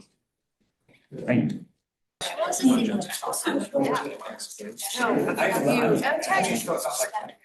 had some, I'm certainly not working extra. I think either 50K a year, and 3 different songs. They're like, no. Regular.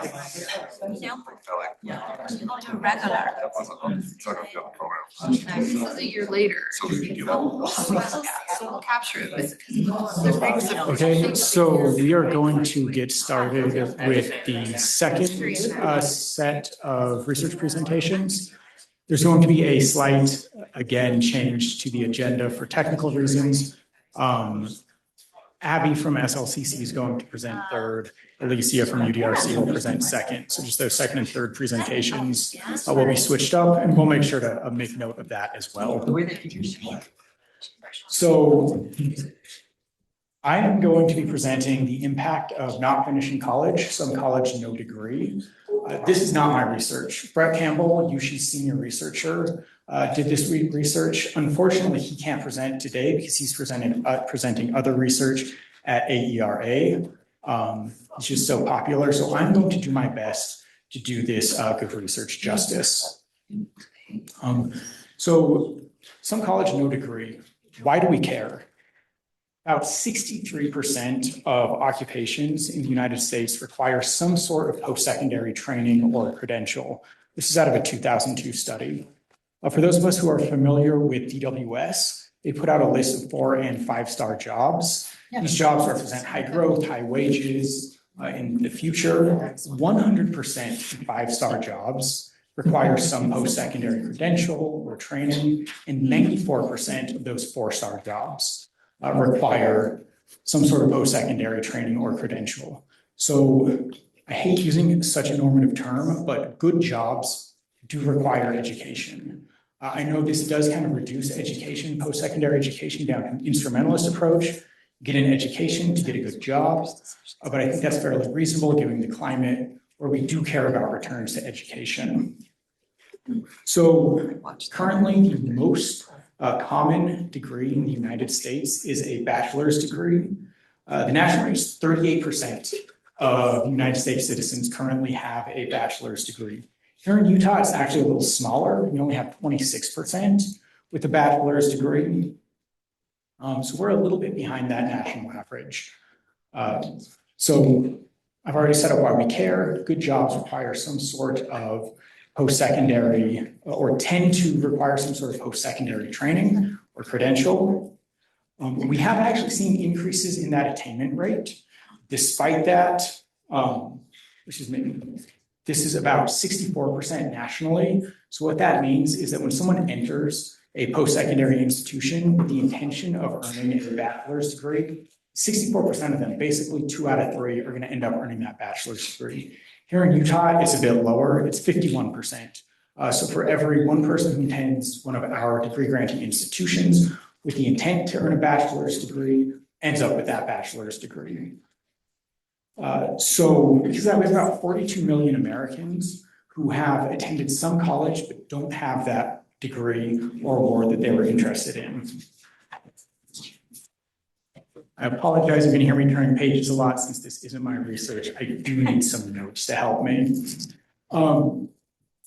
So some college no degree is a big term, and we want to disambiguate that a little bit into 2 different categories.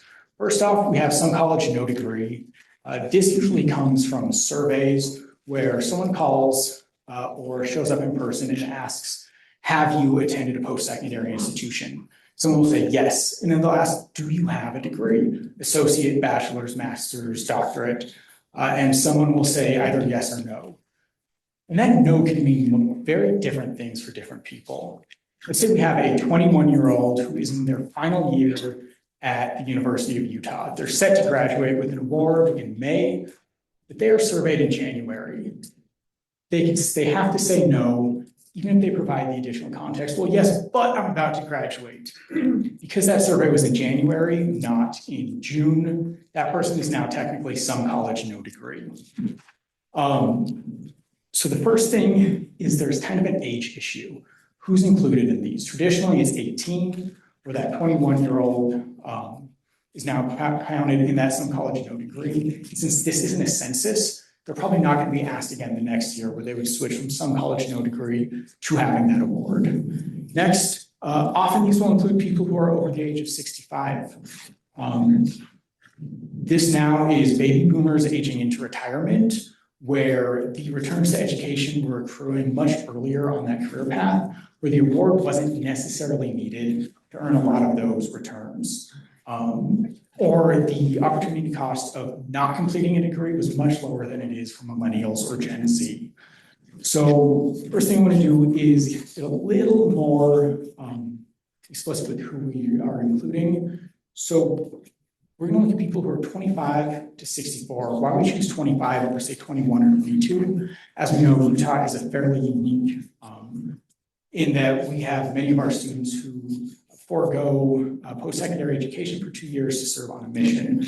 This allows them those extra 2 years to graduate, is why we're choosing 25. Then we want to distinguish between people who have some college and no degree, and some college and no credential. So that some college, no degree, someone could get a call and they attended, say, Davis Tech, and got a welding certificate, or Tooele Tech and got a cosmetologist certificate. And they're asked, did you attend college? Yes, I did. You have a degree. No, they don't. They do have a certificate though. So then we're going to take that some college, no degree and subset it and also look at and explain that some college, no credential. So this way we're able to count those certificates that people are earning as, valuable to the labor market and disambiguate between the no degree and no credential at all. Once we have that, we're going to try to describe the identifying characteristics of those with some college, no degree, some college, no certificate. And we're going to look at and compare kind of employment status and long-term labor market outcomes, both on some college, no degree, some college, no certificate. And often we're going to use those who only have high school or those with a bachelor's or associate degrees to compare them to, so we can kind of paint the bigger picture. This is going to be fairly different than a lot of our UC research, in that we are going to take our usual UC administrative data, which comes to us from the institutions, which does a great job of talking about what happens during the post-secondary career. It doesn't tell us much about what happens afterwards, sometimes what happens beforehand. And so we're going to combine that with 3 national surveys: the American Community Survey, the American Time Use Survey, and the Current Population Survey to paint a more three-dimensional picture of who are some college, no degree, and some college, no credential people are and what happens to them after their post-secondary education. We're also going to use National Student Clearinghouse data, just because that allows us to fill in some gaps. It's possible that someone leaves a UC institution and they transfer to a private institution, which we don't have data on. This helps kind of make sure that we're not missing people when we're talking about the no credential versus not no credential. Broadly, we cover employment, social supports, housing, health, and family outcomes. I'm not going to talk about all of those today for brevity, but in the report, it's going to paint a pretty broad and multidimensional picture of our some college, no degree, and some college, no credential population. So in Utah, according to the ACS, this is the American Community Survey, in 2024, there were 482,013 individuals over the age of 18 who had attended college and did not have a degree. That is close enough to me for 500,000 and close enough to me for 1/6 of Utah's population if we're rounding. In fact, that puts Utah at the 7th largest some college, no degree population in the United States. We all know that we are not the 7th largest population state, so we're vastly overrepresented in that some college, no degree population. And often we're going to hear this number spoken about in various policy settings. The first thing we're going to do, as I already mentioned, let's add some context to that 500,000 people. Let's go to our some college, no credential. This is going to be using National Student Clearinghouse data. That shrinks down to 431,452 once we started including those with post-secondary credentials that are not a degree, so our certificate earners. We've already seen that shrink a fair amount. And then we take into account Utah's differences in when people tend to complete their award. 48% of that 431,452 are under the age of 25. So yes, it's close to 500,000. It's probably much smaller when we add just a little bit of context to that number.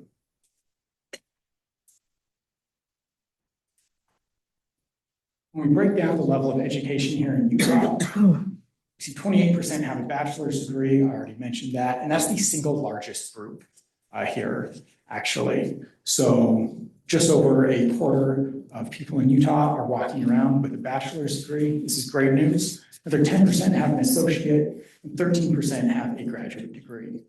23% have only completed a high school diploma or less. And then we have our 26% with the some college and no degree.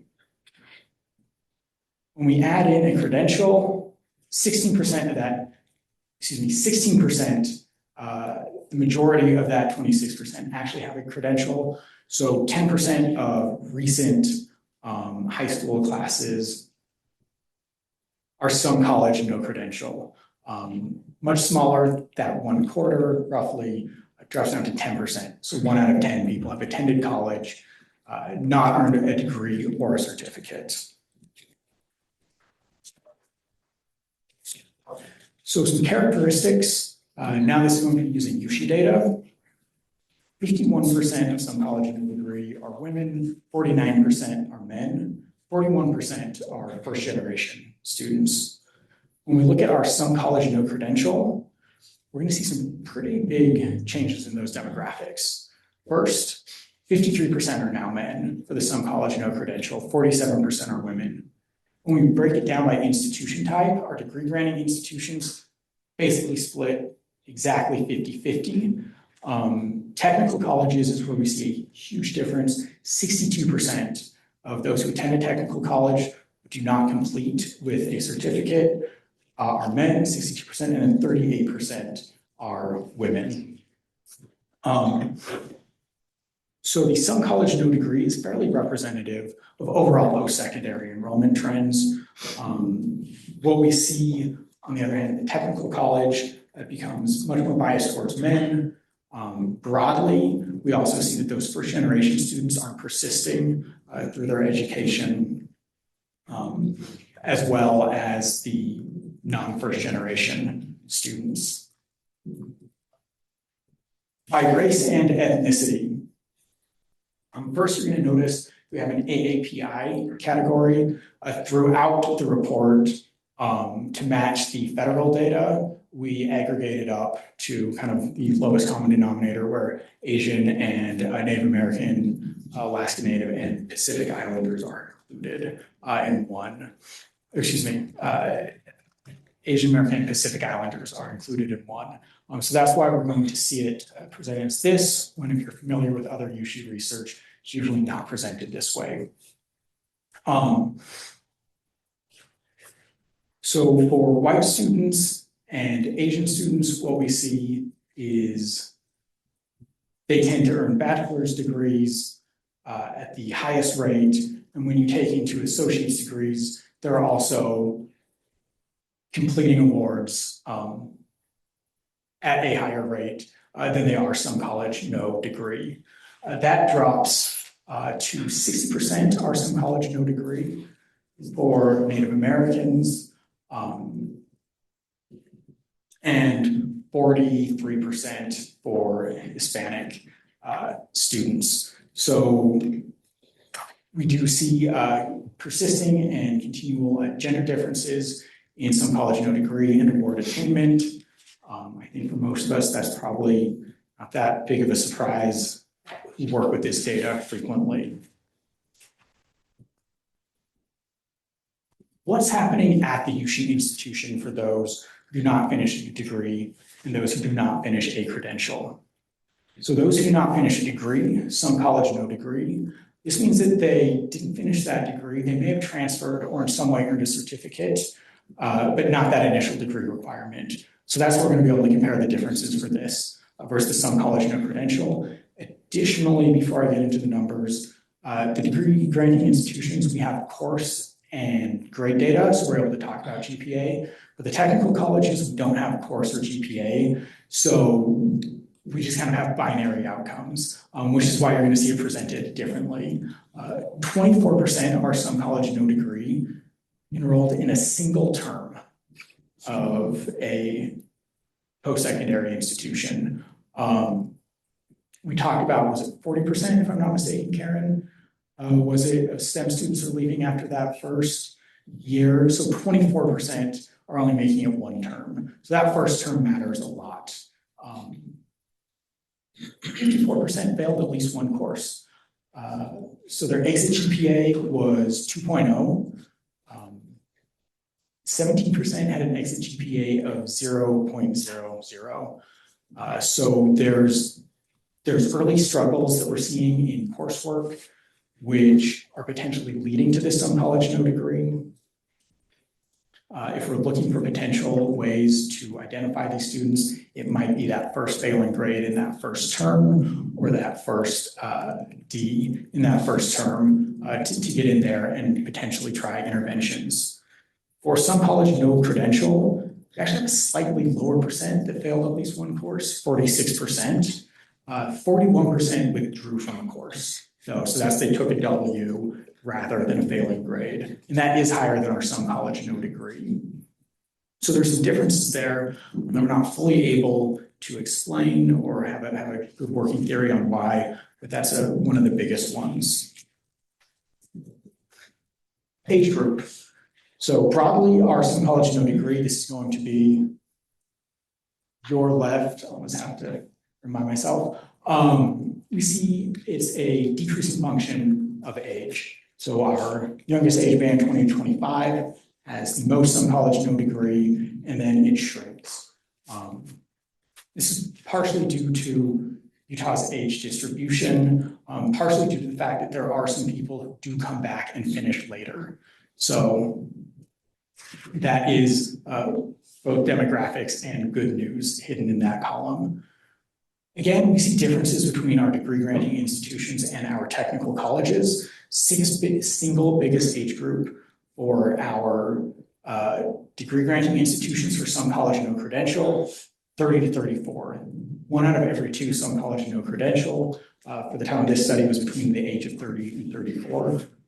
40% for some college no credential who attended a technical college were between 25 and 29. So there's different dynamics going on there between our degree granting institutions and our technical colleges.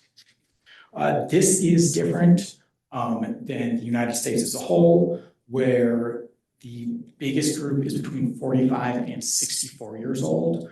And part of this is due to Utah's different demographics. Part of this is due to Utah's different culture, and part of this is due to Utah's different culture. Part of this is due to some college no degree and some college no credential being different groups. Finally, a little bit of good news here. If we look at our orange-ish line, we're going to notice a slight increase for those with a bachelor's degree, 23% in 2018 to 25% in 2023. And we noticed that in 2021, that actually surpasses our some college no degree, which dropped from 25% to 23%. Some college no credential holding steady at that 9 to 10%, depending on which measure we use. In this case, we only have data from 2020 forward. This is from the National Student Clearinghouse, which is when they started measuring it. So we're getting a little more attainment there. With that degree, there's kind of a persistent amount of no credential that is happening. So we've talked about what's happening at the institutions. What about the long-term outcomes, the wages that we're interested in? And here we're going to have high schoolers.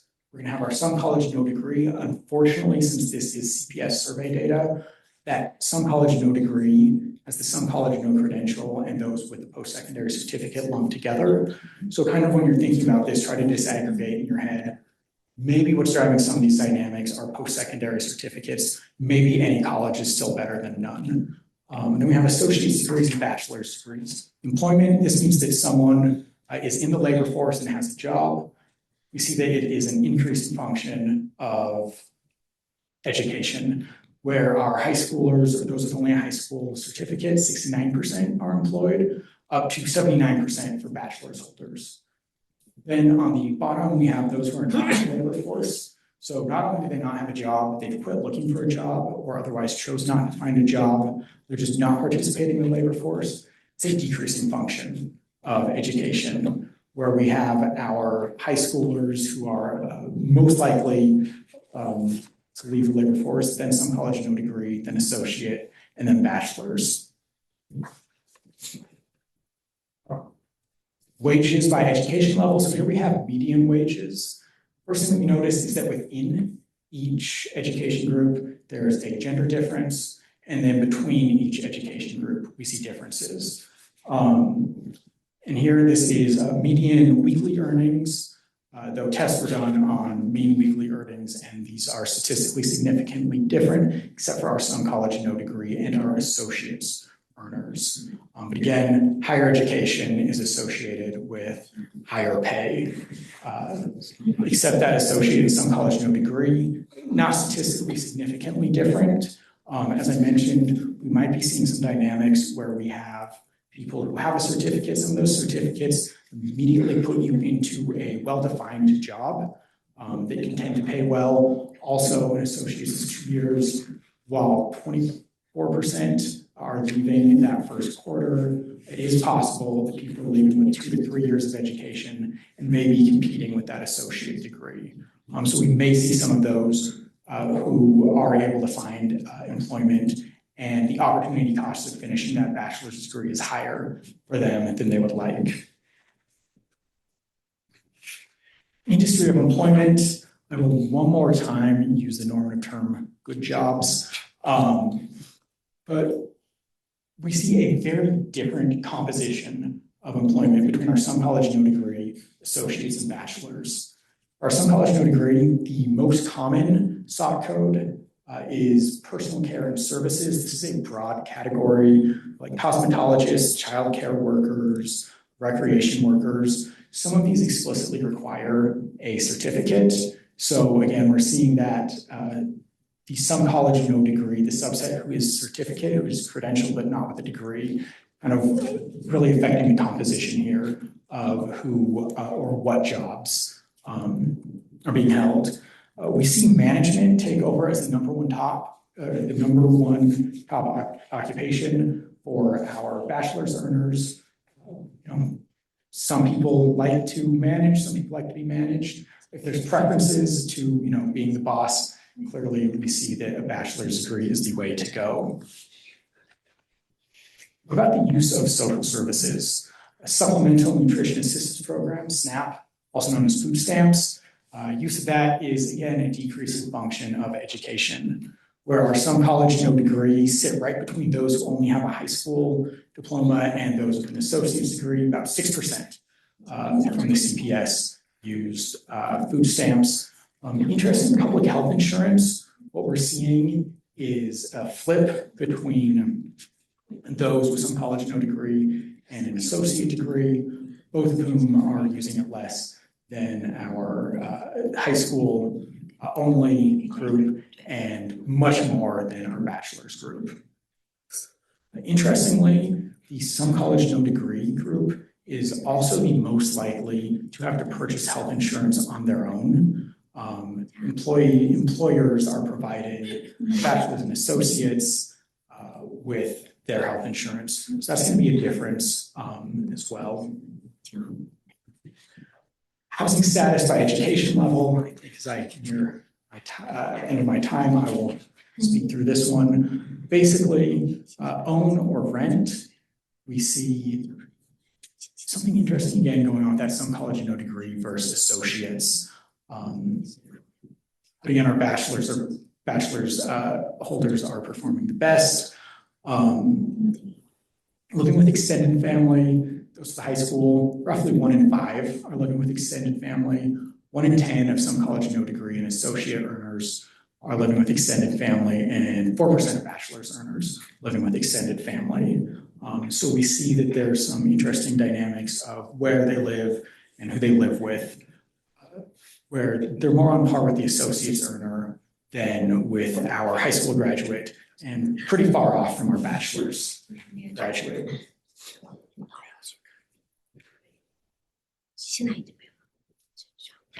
So, in summary, bachelor's degree holders have the highest salary. This probably isn't a surprise for anyone here.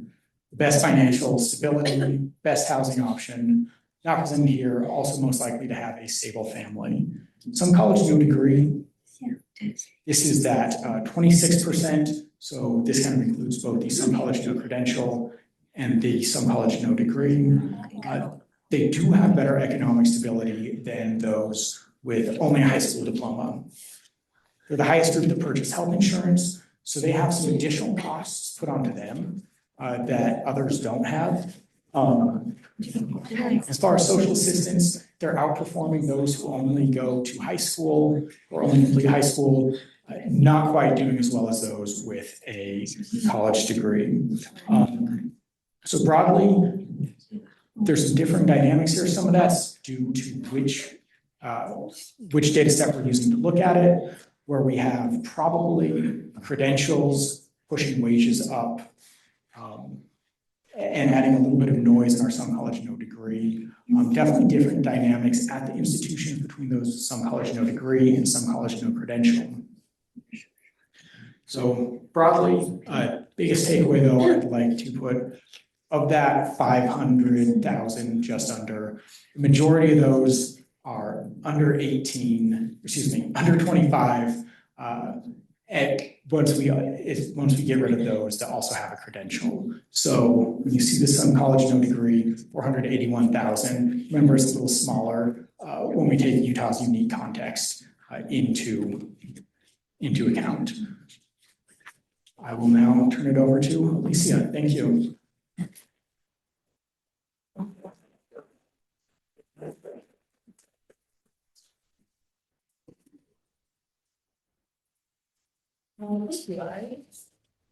So today I'll be talking about engineering pathways.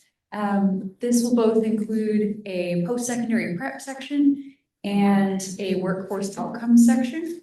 And we'll kind of see that at both parts of those pathways, there are some significant bottlenecks or leakage that we'll talk about. So a little bit of background. With strategic reinvestment, a number of USHE institutions are putting more money specifically into engineering. And so we want to understand what someone needs in order to succeed in an engineering program in USHE. And this will include all credentials, all the way from certificate through graduate. And we want to understand what they do after they finish their credential. Do they stay in Utah? Do they go back to school? Do they, like we're going to see, disappear from our data? And so in this study, with the two portions, it includes about almost 10,000 students who earned some kind of engineering credential. And in the post-secondary prep portion, they finished between 2017 and 2020. And then in the workforce section, in order to have a little bit more runway to get more workforce data, these are those who graduated from 2012 to 2016. There are some students due to re-enrollment who appear in both. But that's the population. These are people who earned a credential during these periods. So in our post-secondary preparation, we're looking at a lot of USBE and USHE data. So I measured some of what they're coming in with, their post-secondary prep. So this is using things like ACT composite score, because that's how USBE measures college readiness. I also looked at their GPA and the number of AP credits that they came in with when they enrolled in USHE. And for post-award outcomes, they have a few different pathways that they can take. So we looked at things like re-enrollment, whether or not they re-enroll whether or not they re-enroll at all, whether or not they re-enroll in a higher award.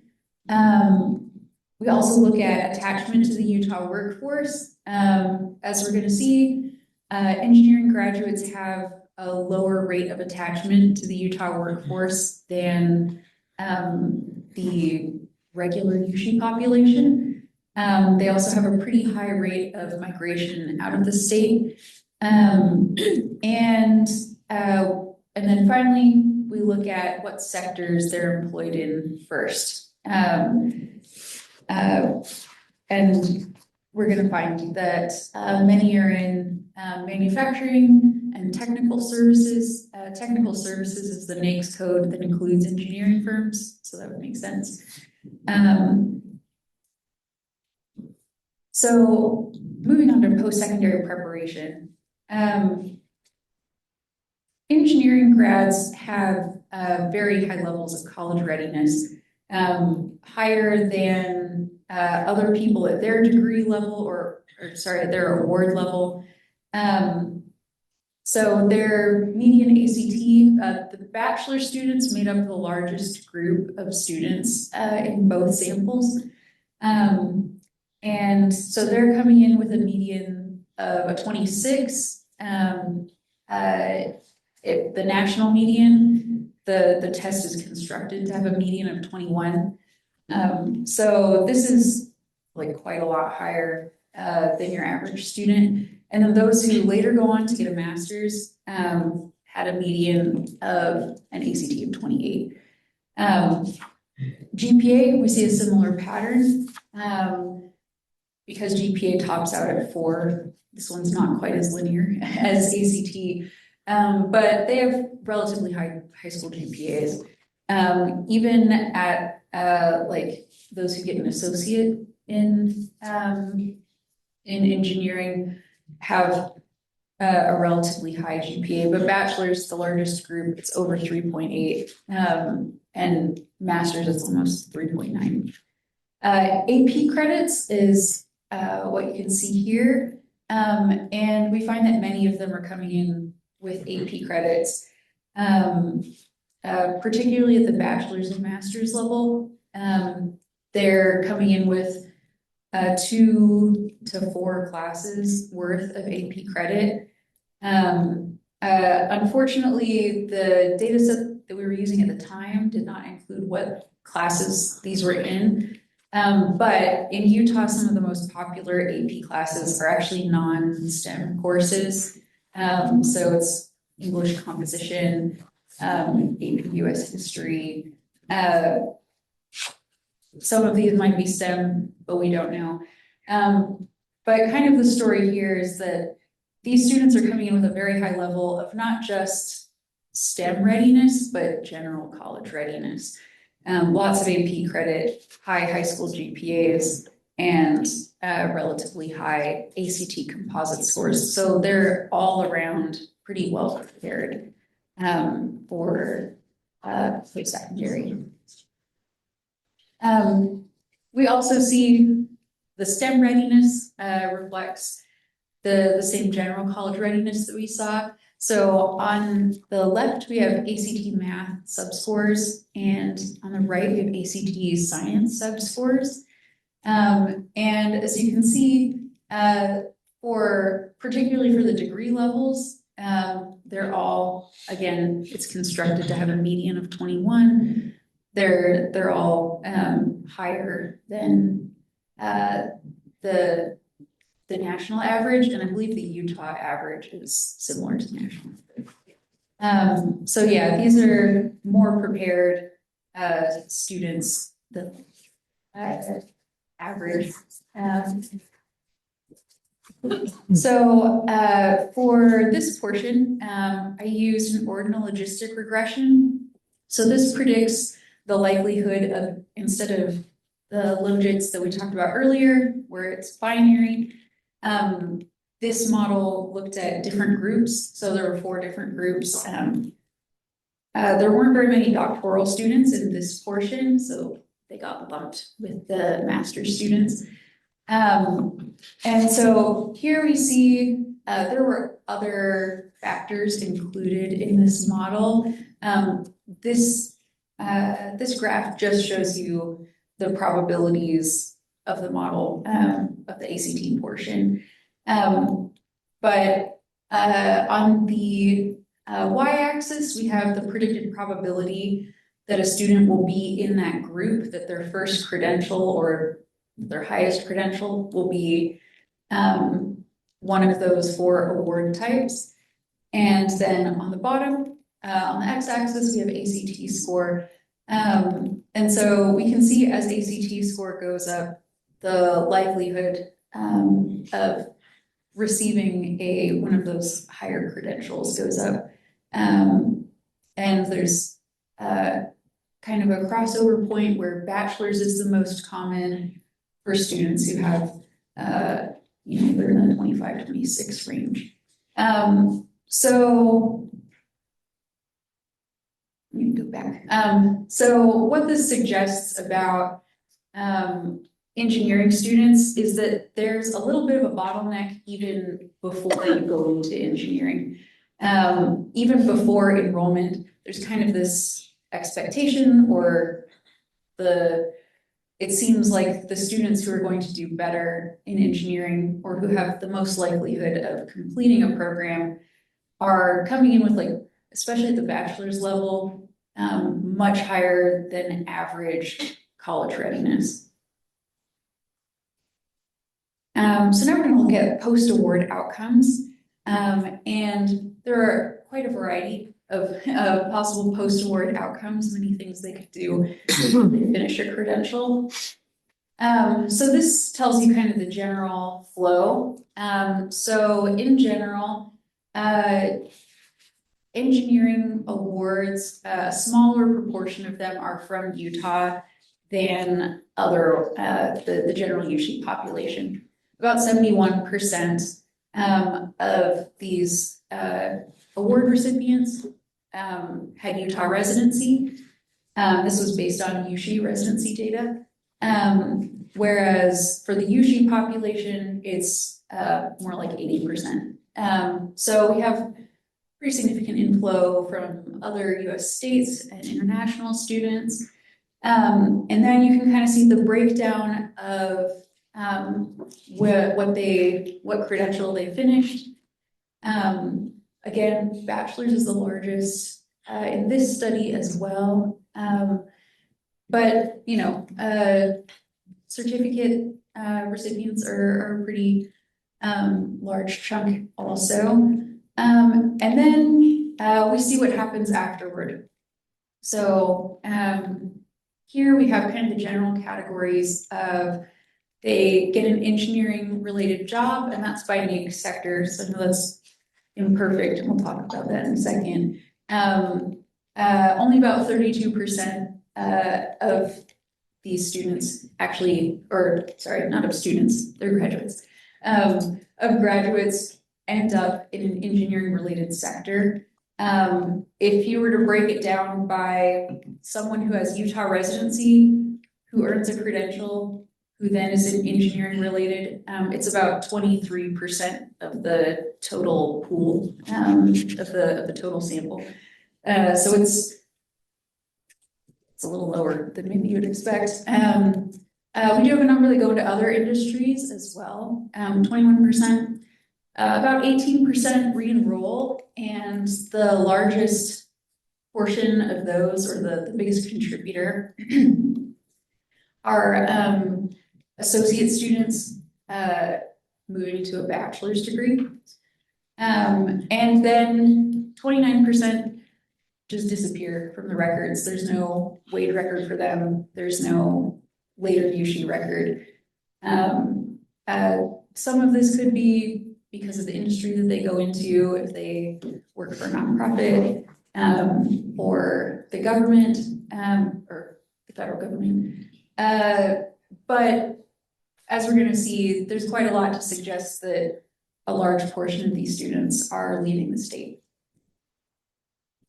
So first we're going to talk about re-enrollment. I know that there was some excitement around this study, particularly because they wanted to understand the associates of pre-engineering to bachelor's pipeline. And associate grads do re-enroll at a relatively high rate, particularly compared to people who get other credentials. Certificate re-enrollers certificate holders have the lowest re-enrollment rate. Only about 7% of people who earn a certificate re-enroll, and actually a number of them are re-enrolling into another certificate. So it's only about, it's a little bit less than that 7% who are actually earning a higher credential. And these students are not the same. Like people who re-enroll are usually better prepared, so they have higher GPAs on average than those who don't re-enroll. So there's kind of that preparedness element coming back in as well. As far as workforce attachment, so this is Q5 post-award. So the 5th quarter after they graduate, no matter what year they graduated in. Like was mentioned in a previous presentation, workforce attachment is just in that quarter, did they earn the equivalent of working 40 hours at minimum wage for that whole quarter? And as we can see, strongly attached is whether or not they passed that threshold. Weakly attached means they had a wage record, they earned wages, but it did not meet that like 40 hours at minimum wage threshold. And then not attached means that they don't have a wage record for that quarter. So post-graduation, about a third of graduates had no records at all in the whole 5 years post-graduation. So that either means that they're working for the federal government that whole time or nonprofits or leaving the state. USHE-wide, that's a pretty high number. Otherwise, it's about more like 15% have no records. And this did vary a little bit by award. So doctoral grads had the highest no record rate. Only about 36% were strongly attached for the whole 5 years. So every quarter in the entire 5 years. It seems like, so I was thinking about this because I have a number of engineers in my family. 2 of my parents are engineers, and I realized that like one of them did this. She graduated with a bachelor's degree in mechanical engineering in Utah, and then immediately left. Neither of them live or work in the state that they graduated from. Here we can see where these engineering graduates are migrating to. This is for bachelor's specifically. And then the dots are national laboratories. You'll notice there's no dot in Utah, but there are dots in many of the surrounding states. So we don't have a national lab, but many states in the region do have national labs, many of which are 70, 80 years old. They've been cultivating their engineering workforce for a long time. And that's where a lot of these bachelor's graduates, at least in the 2011 to 2015 cohorts, moved to surrounding states. As far as the sectors that they work in, the large gray portions at the top are no record portions. But the ones that I counted as engineering related were technical services, mining, oil and gas, because that counts as engineering technology, particularly for like certificate holders, construction and manufacturing, and then kind of lumped together all other industries. We can see that there are some differences as particularly at the graduate levels, we tend to get a lot more no record. But there is a higher rate of leaving compared to all USHE graduates.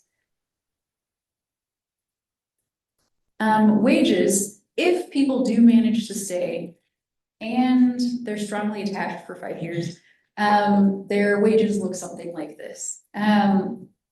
So they are a little bit lower than the national medians, but in general, we see a pretty significant bump particularly from associate to bachelor's in their wage growth.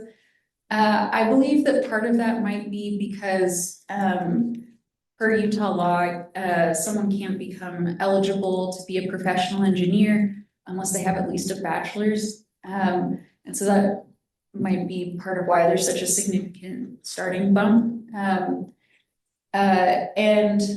Certificates also seem to kind of level off in their wage earnings around year 4 versus once we get to masters, they have kind of this steep incline for that whole 5 years. So to reiterate, there are a few bottlenecks. First of all, the post-secondary side, just giving more money to an engineering department probably may not raise the number of graduates, because the students that they need to start with all the way back in post-secondary need to be to have a pretty high level of preparation. So some of the implications are that if we want to increase the number of engineering graduates, we probably need to start further back, because they're sort of fighting over a pretty limited pool of students once you get to higher ed. And then in post-award, there's kind of this second bottleneck. We didn't look at exactly how many jobs there are or job openings there are, but there does seem to be a pattern of exporting engineers to other states. So it seems like there might be some kind of bottleneck on the workforce side that's kind of pushing people out or to look for a job elsewhere. And there are lower wages here, as we saw as well, and lower residency rates. So, perhaps some of those students who are coming in from other places may not have as much attachment to Utah and therefore might not stay. All right, we'll have a little time.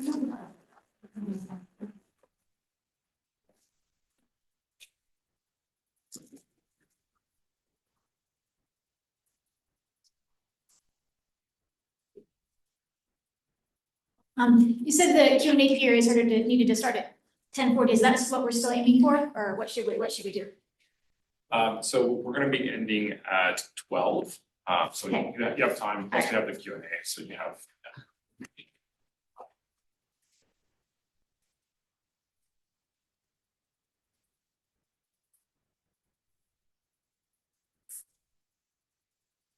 Just switching over some slides really quick here.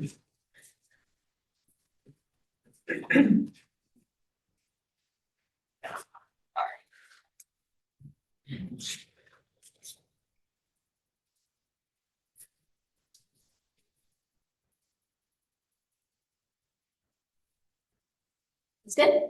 Great, thanks.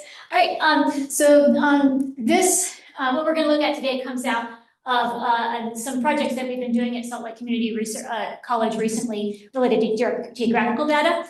There have been a bunch of folks involved in these projects over the last year or two, not just me. But today we're going to look specifically at the digital divide. So we've been using geographic data for a couple of purposes. We've been looking at things like, well, where do our students live and how can that help us make wise decisions about where we put our services? We've been looking at things like what are the demographics of Salt Lake County and the communities that we're in so we can make wise decisions about how to do outreach. What we're going to see today is a sort of a third way to use geographic information, which is we can use it as a tool to triangulate data about students that we wish we had but don't necessarily actually have. So for example, we might want to know things about how student outcomes vary according to students' socioeconomic status. And to do that, it would be really useful to have, for example, the student's household income. We have that if you submitted a FAFSA, but only if you submitted a FAFSA. And also, we in research for data privacy reasons are not allowed to have that information, and rightly so. So we don't have that, but we wish we did. Well, maybe as an approximation, we can look at information about census tracts, right? We know where students live, therefore we know what census tract they live in. Census tracts, as you can see, are pretty small. And the US Census Bureau, the American Community Survey, publish really detailed demographic information about households within those census tracts. So, for example, the American Community Survey asks, what was your income? And then they report aggregated median household income by census tract and various other levels of aggregation. So we can take the median household income of the census tract that the student lives in and use that as sort of a proxy for the student's socioeconomic status. Now this is not going to be perfect. We have to be careful about how we interpret variables like this.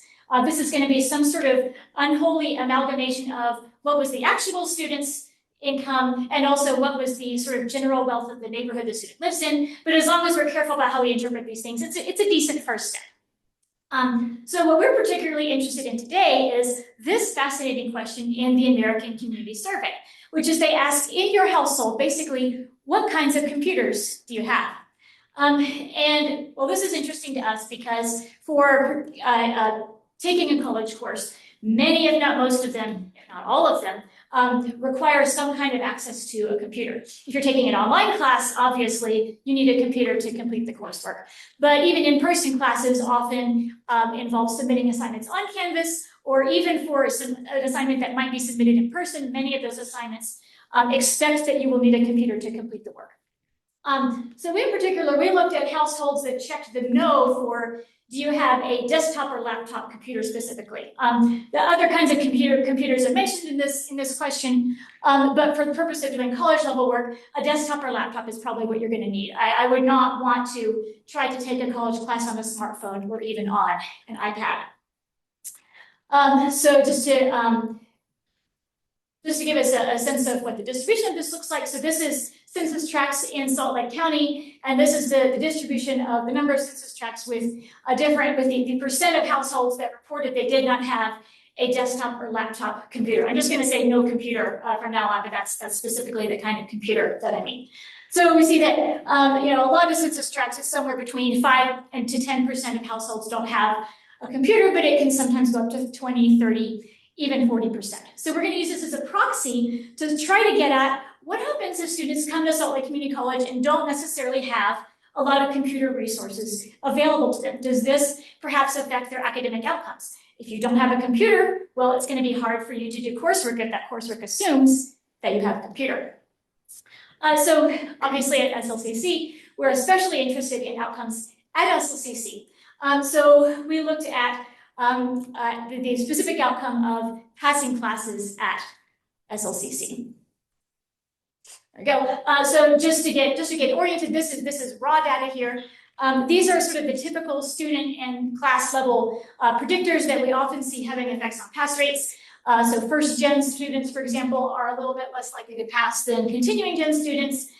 We see that students who got a Pell Grant are a little bit more likely to pass than students who did not. Pass rates in online classes are systematically worse than pass rates in person. And the differences are often, a few percentage points, maybe 5 percentage points. So to get a sense of whether it is promising in the first place to look at the effect of not having a computer, we can plot the raw data for these census tract level predictors. And in addition to no computer, I've got 2 others here just to give us some context. So we've got median household income, and what we see is that as the income in the neighborhood increases, pass rates increase as well. This is not surprising. These last 2, this is literally one very wealthy census tract by the U. It includes part of the avenues, and I actually threw that out because it's weird. It did not change the substance of the analysis. This one here, for lack of a better term, I'm calling this percent ESL. This is the American Community Survey asks, how well do you speak English? And so this is the percent of households in the census tract that reported that they speak English not well or not at all. So we're just trying to get at several very different kinds of obstacles that students might face in their college classes. So we see, not shockingly, that as the percent of households in the neighborhood that we might call ESL households increases, pass rates go down. And then finally, the one that we're especially interested in, as the sort of computer resources in the neighborhood go down, so do pass rates. So again, this is just raw data.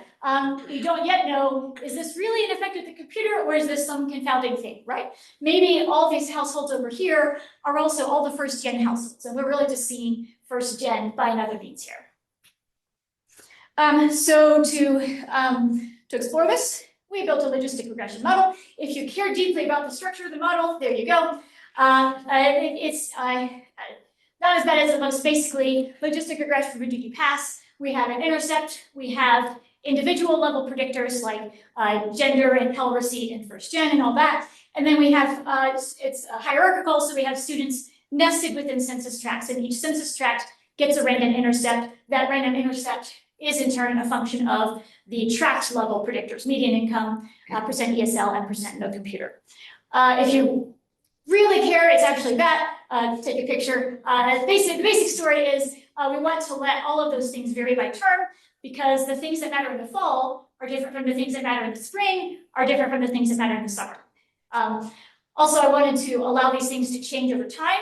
So for example, you can imagine a scenario where maybe SLC has increasingly required computers to do coursework, and then maybe in that situation, the effect of not having a computer gets stronger over time because we're requiring it more. That's the basic idea. All right, so just to get oriented here.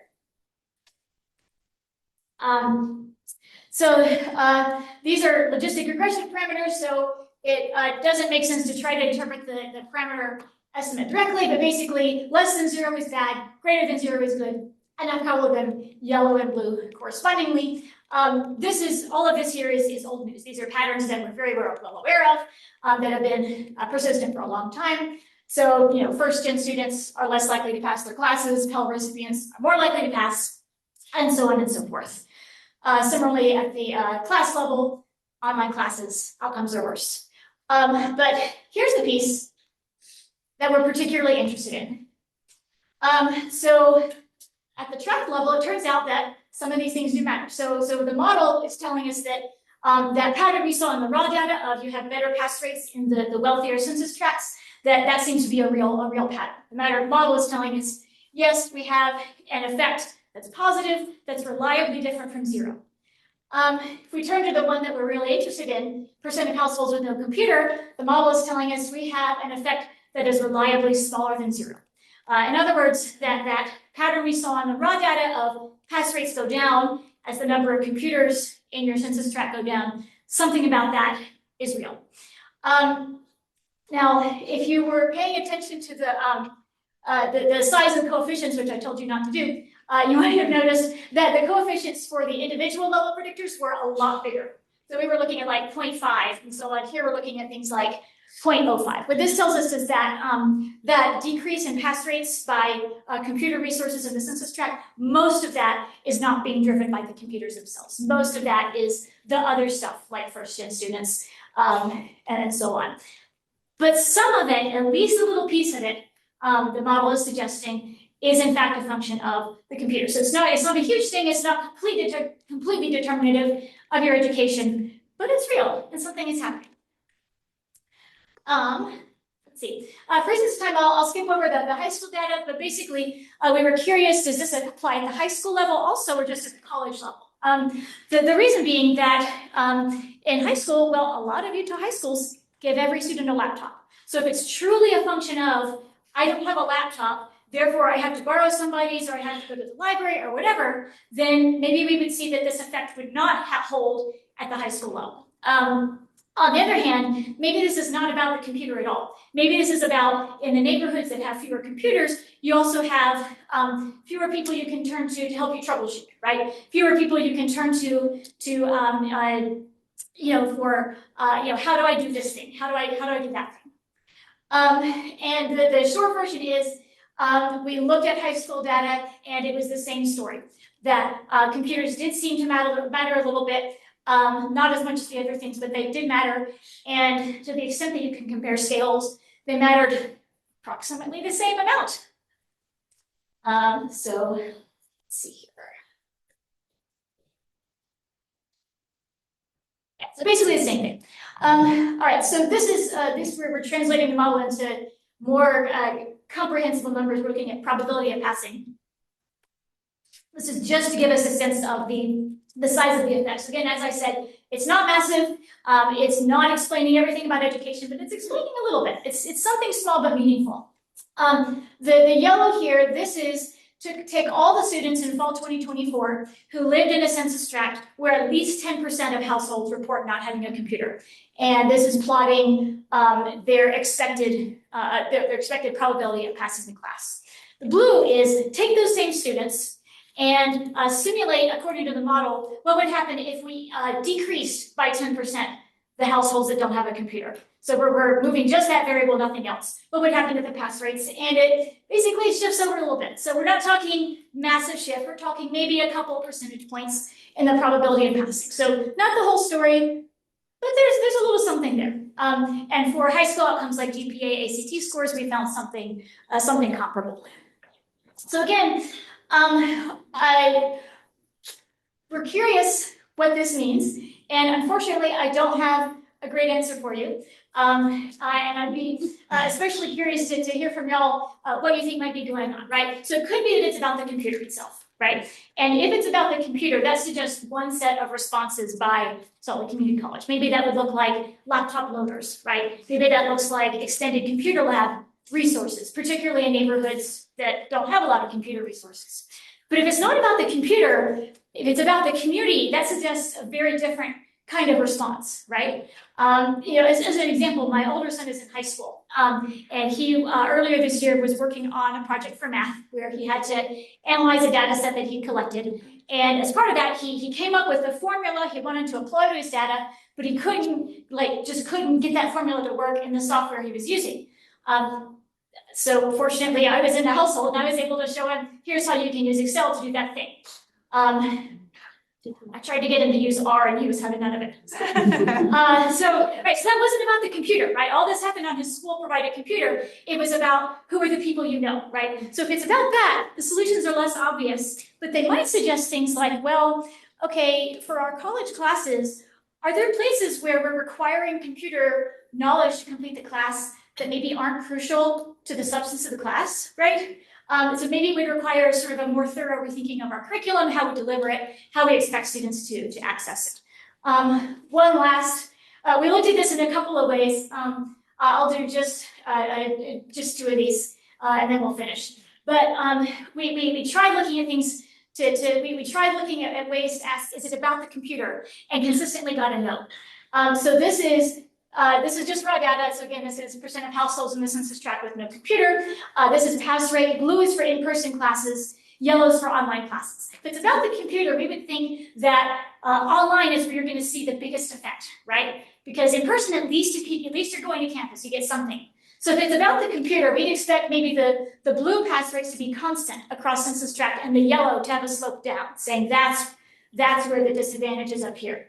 But that's really not what we see. It looks pretty parallel the whole way through. So it's not any worse online than it is in person. Well, maybe it's not about the class, maybe it's about the student, right? Maybe you're taking an online class, but you're also taking an in-person class. And so therefore, as long as you're on campus, then you can go to the computer lab, then you can see the teacher, right? Whereas the online-only students, maybe they're the ones who have the problem. So again, maybe we would see, the blue would be straight across and the yellow would have a slope, but that's not really what's happening. So I'm not convinced it's about the computer. It's possible that none of this is about the computer and we're just picking up other demographic things that we weren't able to control for. It's possible these are ceiling effects, that maybe all of our classes use computers so much that there's just no avoiding it. In conclusion, we're not entirely sure what's going on, but we think something is there, and we think it is worth considering what obstacles do we put in front of students when we ask them to access our services and education electronically. Thank you.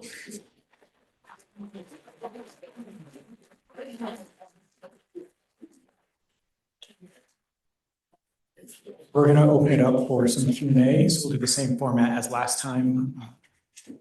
If you have a microphone in front of you, feel free to turn it on and ask questions. Otherwise, Jeremiah will come by with his microphone. I'll get us started.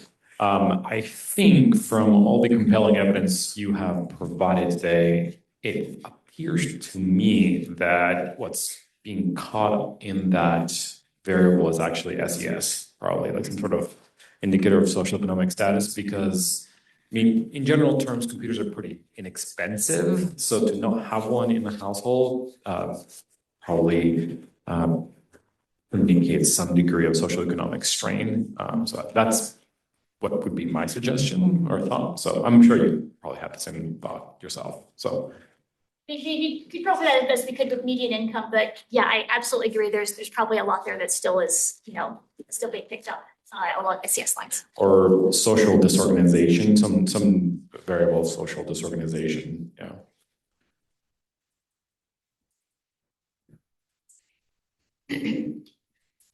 For the no, or some college no degree, the relatively high proportion within Utah, do we know whether that is due to more Utahns not graduating when they start college or due to more Utahns starting college in the first place, or both? Do we know?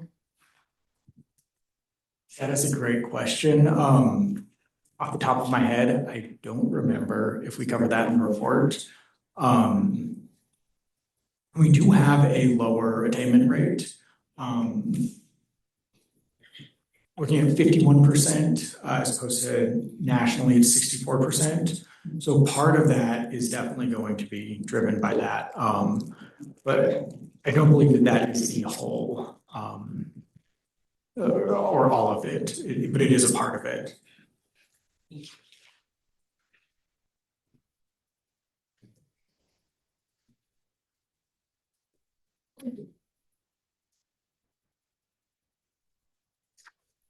So Abby, I also have a question. Was the decisive coefficient increased? Well, and I guess technically it was getting smaller because it was negative. Absolute value, was it increasing from 2017 to 2024? Or did I misremember that? It was not by a huge amount. It was pretty mild.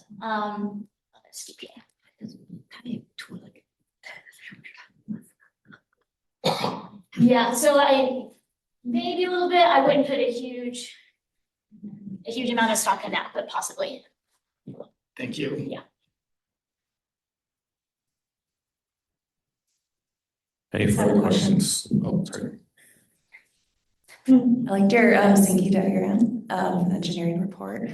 I was wondering, so you showed that you do have out-of-state students and international students who are coming in. Are they starting off, or do any of them start off with associate or bachelor's and you see them continuing on here in Utah with their education? Yeah, at least some of them are, especially the bachelor's to graduate.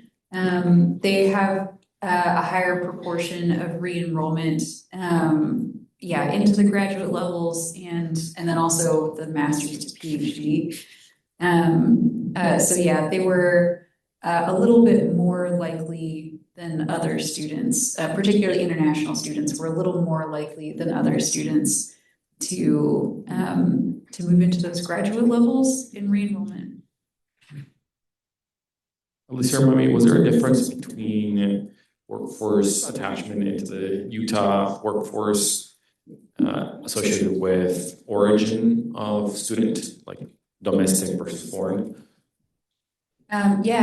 Students from either other US states or international students were less likely to attach to the Utah workforce or attached at a lower proportion, especially at those graduate degree levels. I didn't show this, but the proportion of students from outside of Utah is much, much higher at the master's and PhD levels.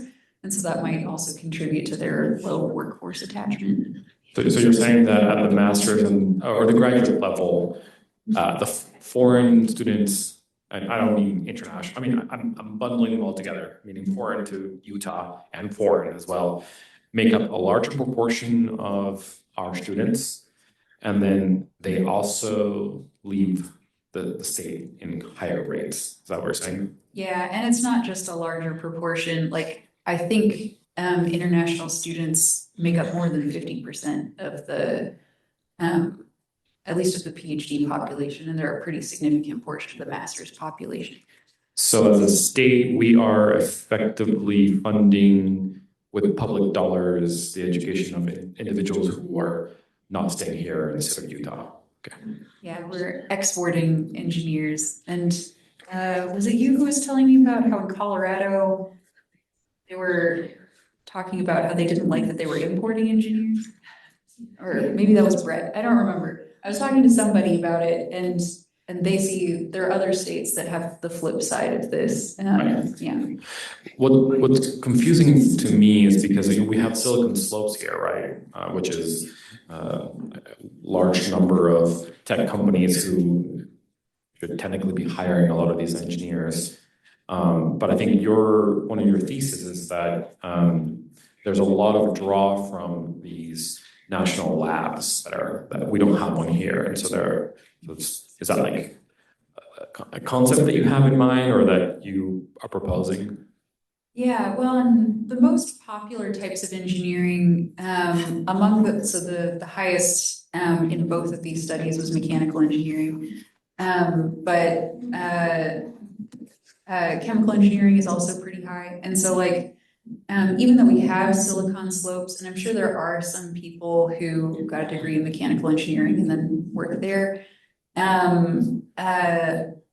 we don't have a lot of necessarily like, we don't have a wide variety of engineering jobs. We have some L3 Harris hires some mechanical engineers and some of the manufacturing, but particularly compared to like Sandia National Labs, you know, they employ thousands and thousands of a variety of engineering types, whereas we kind of have the technology, but not the other portions.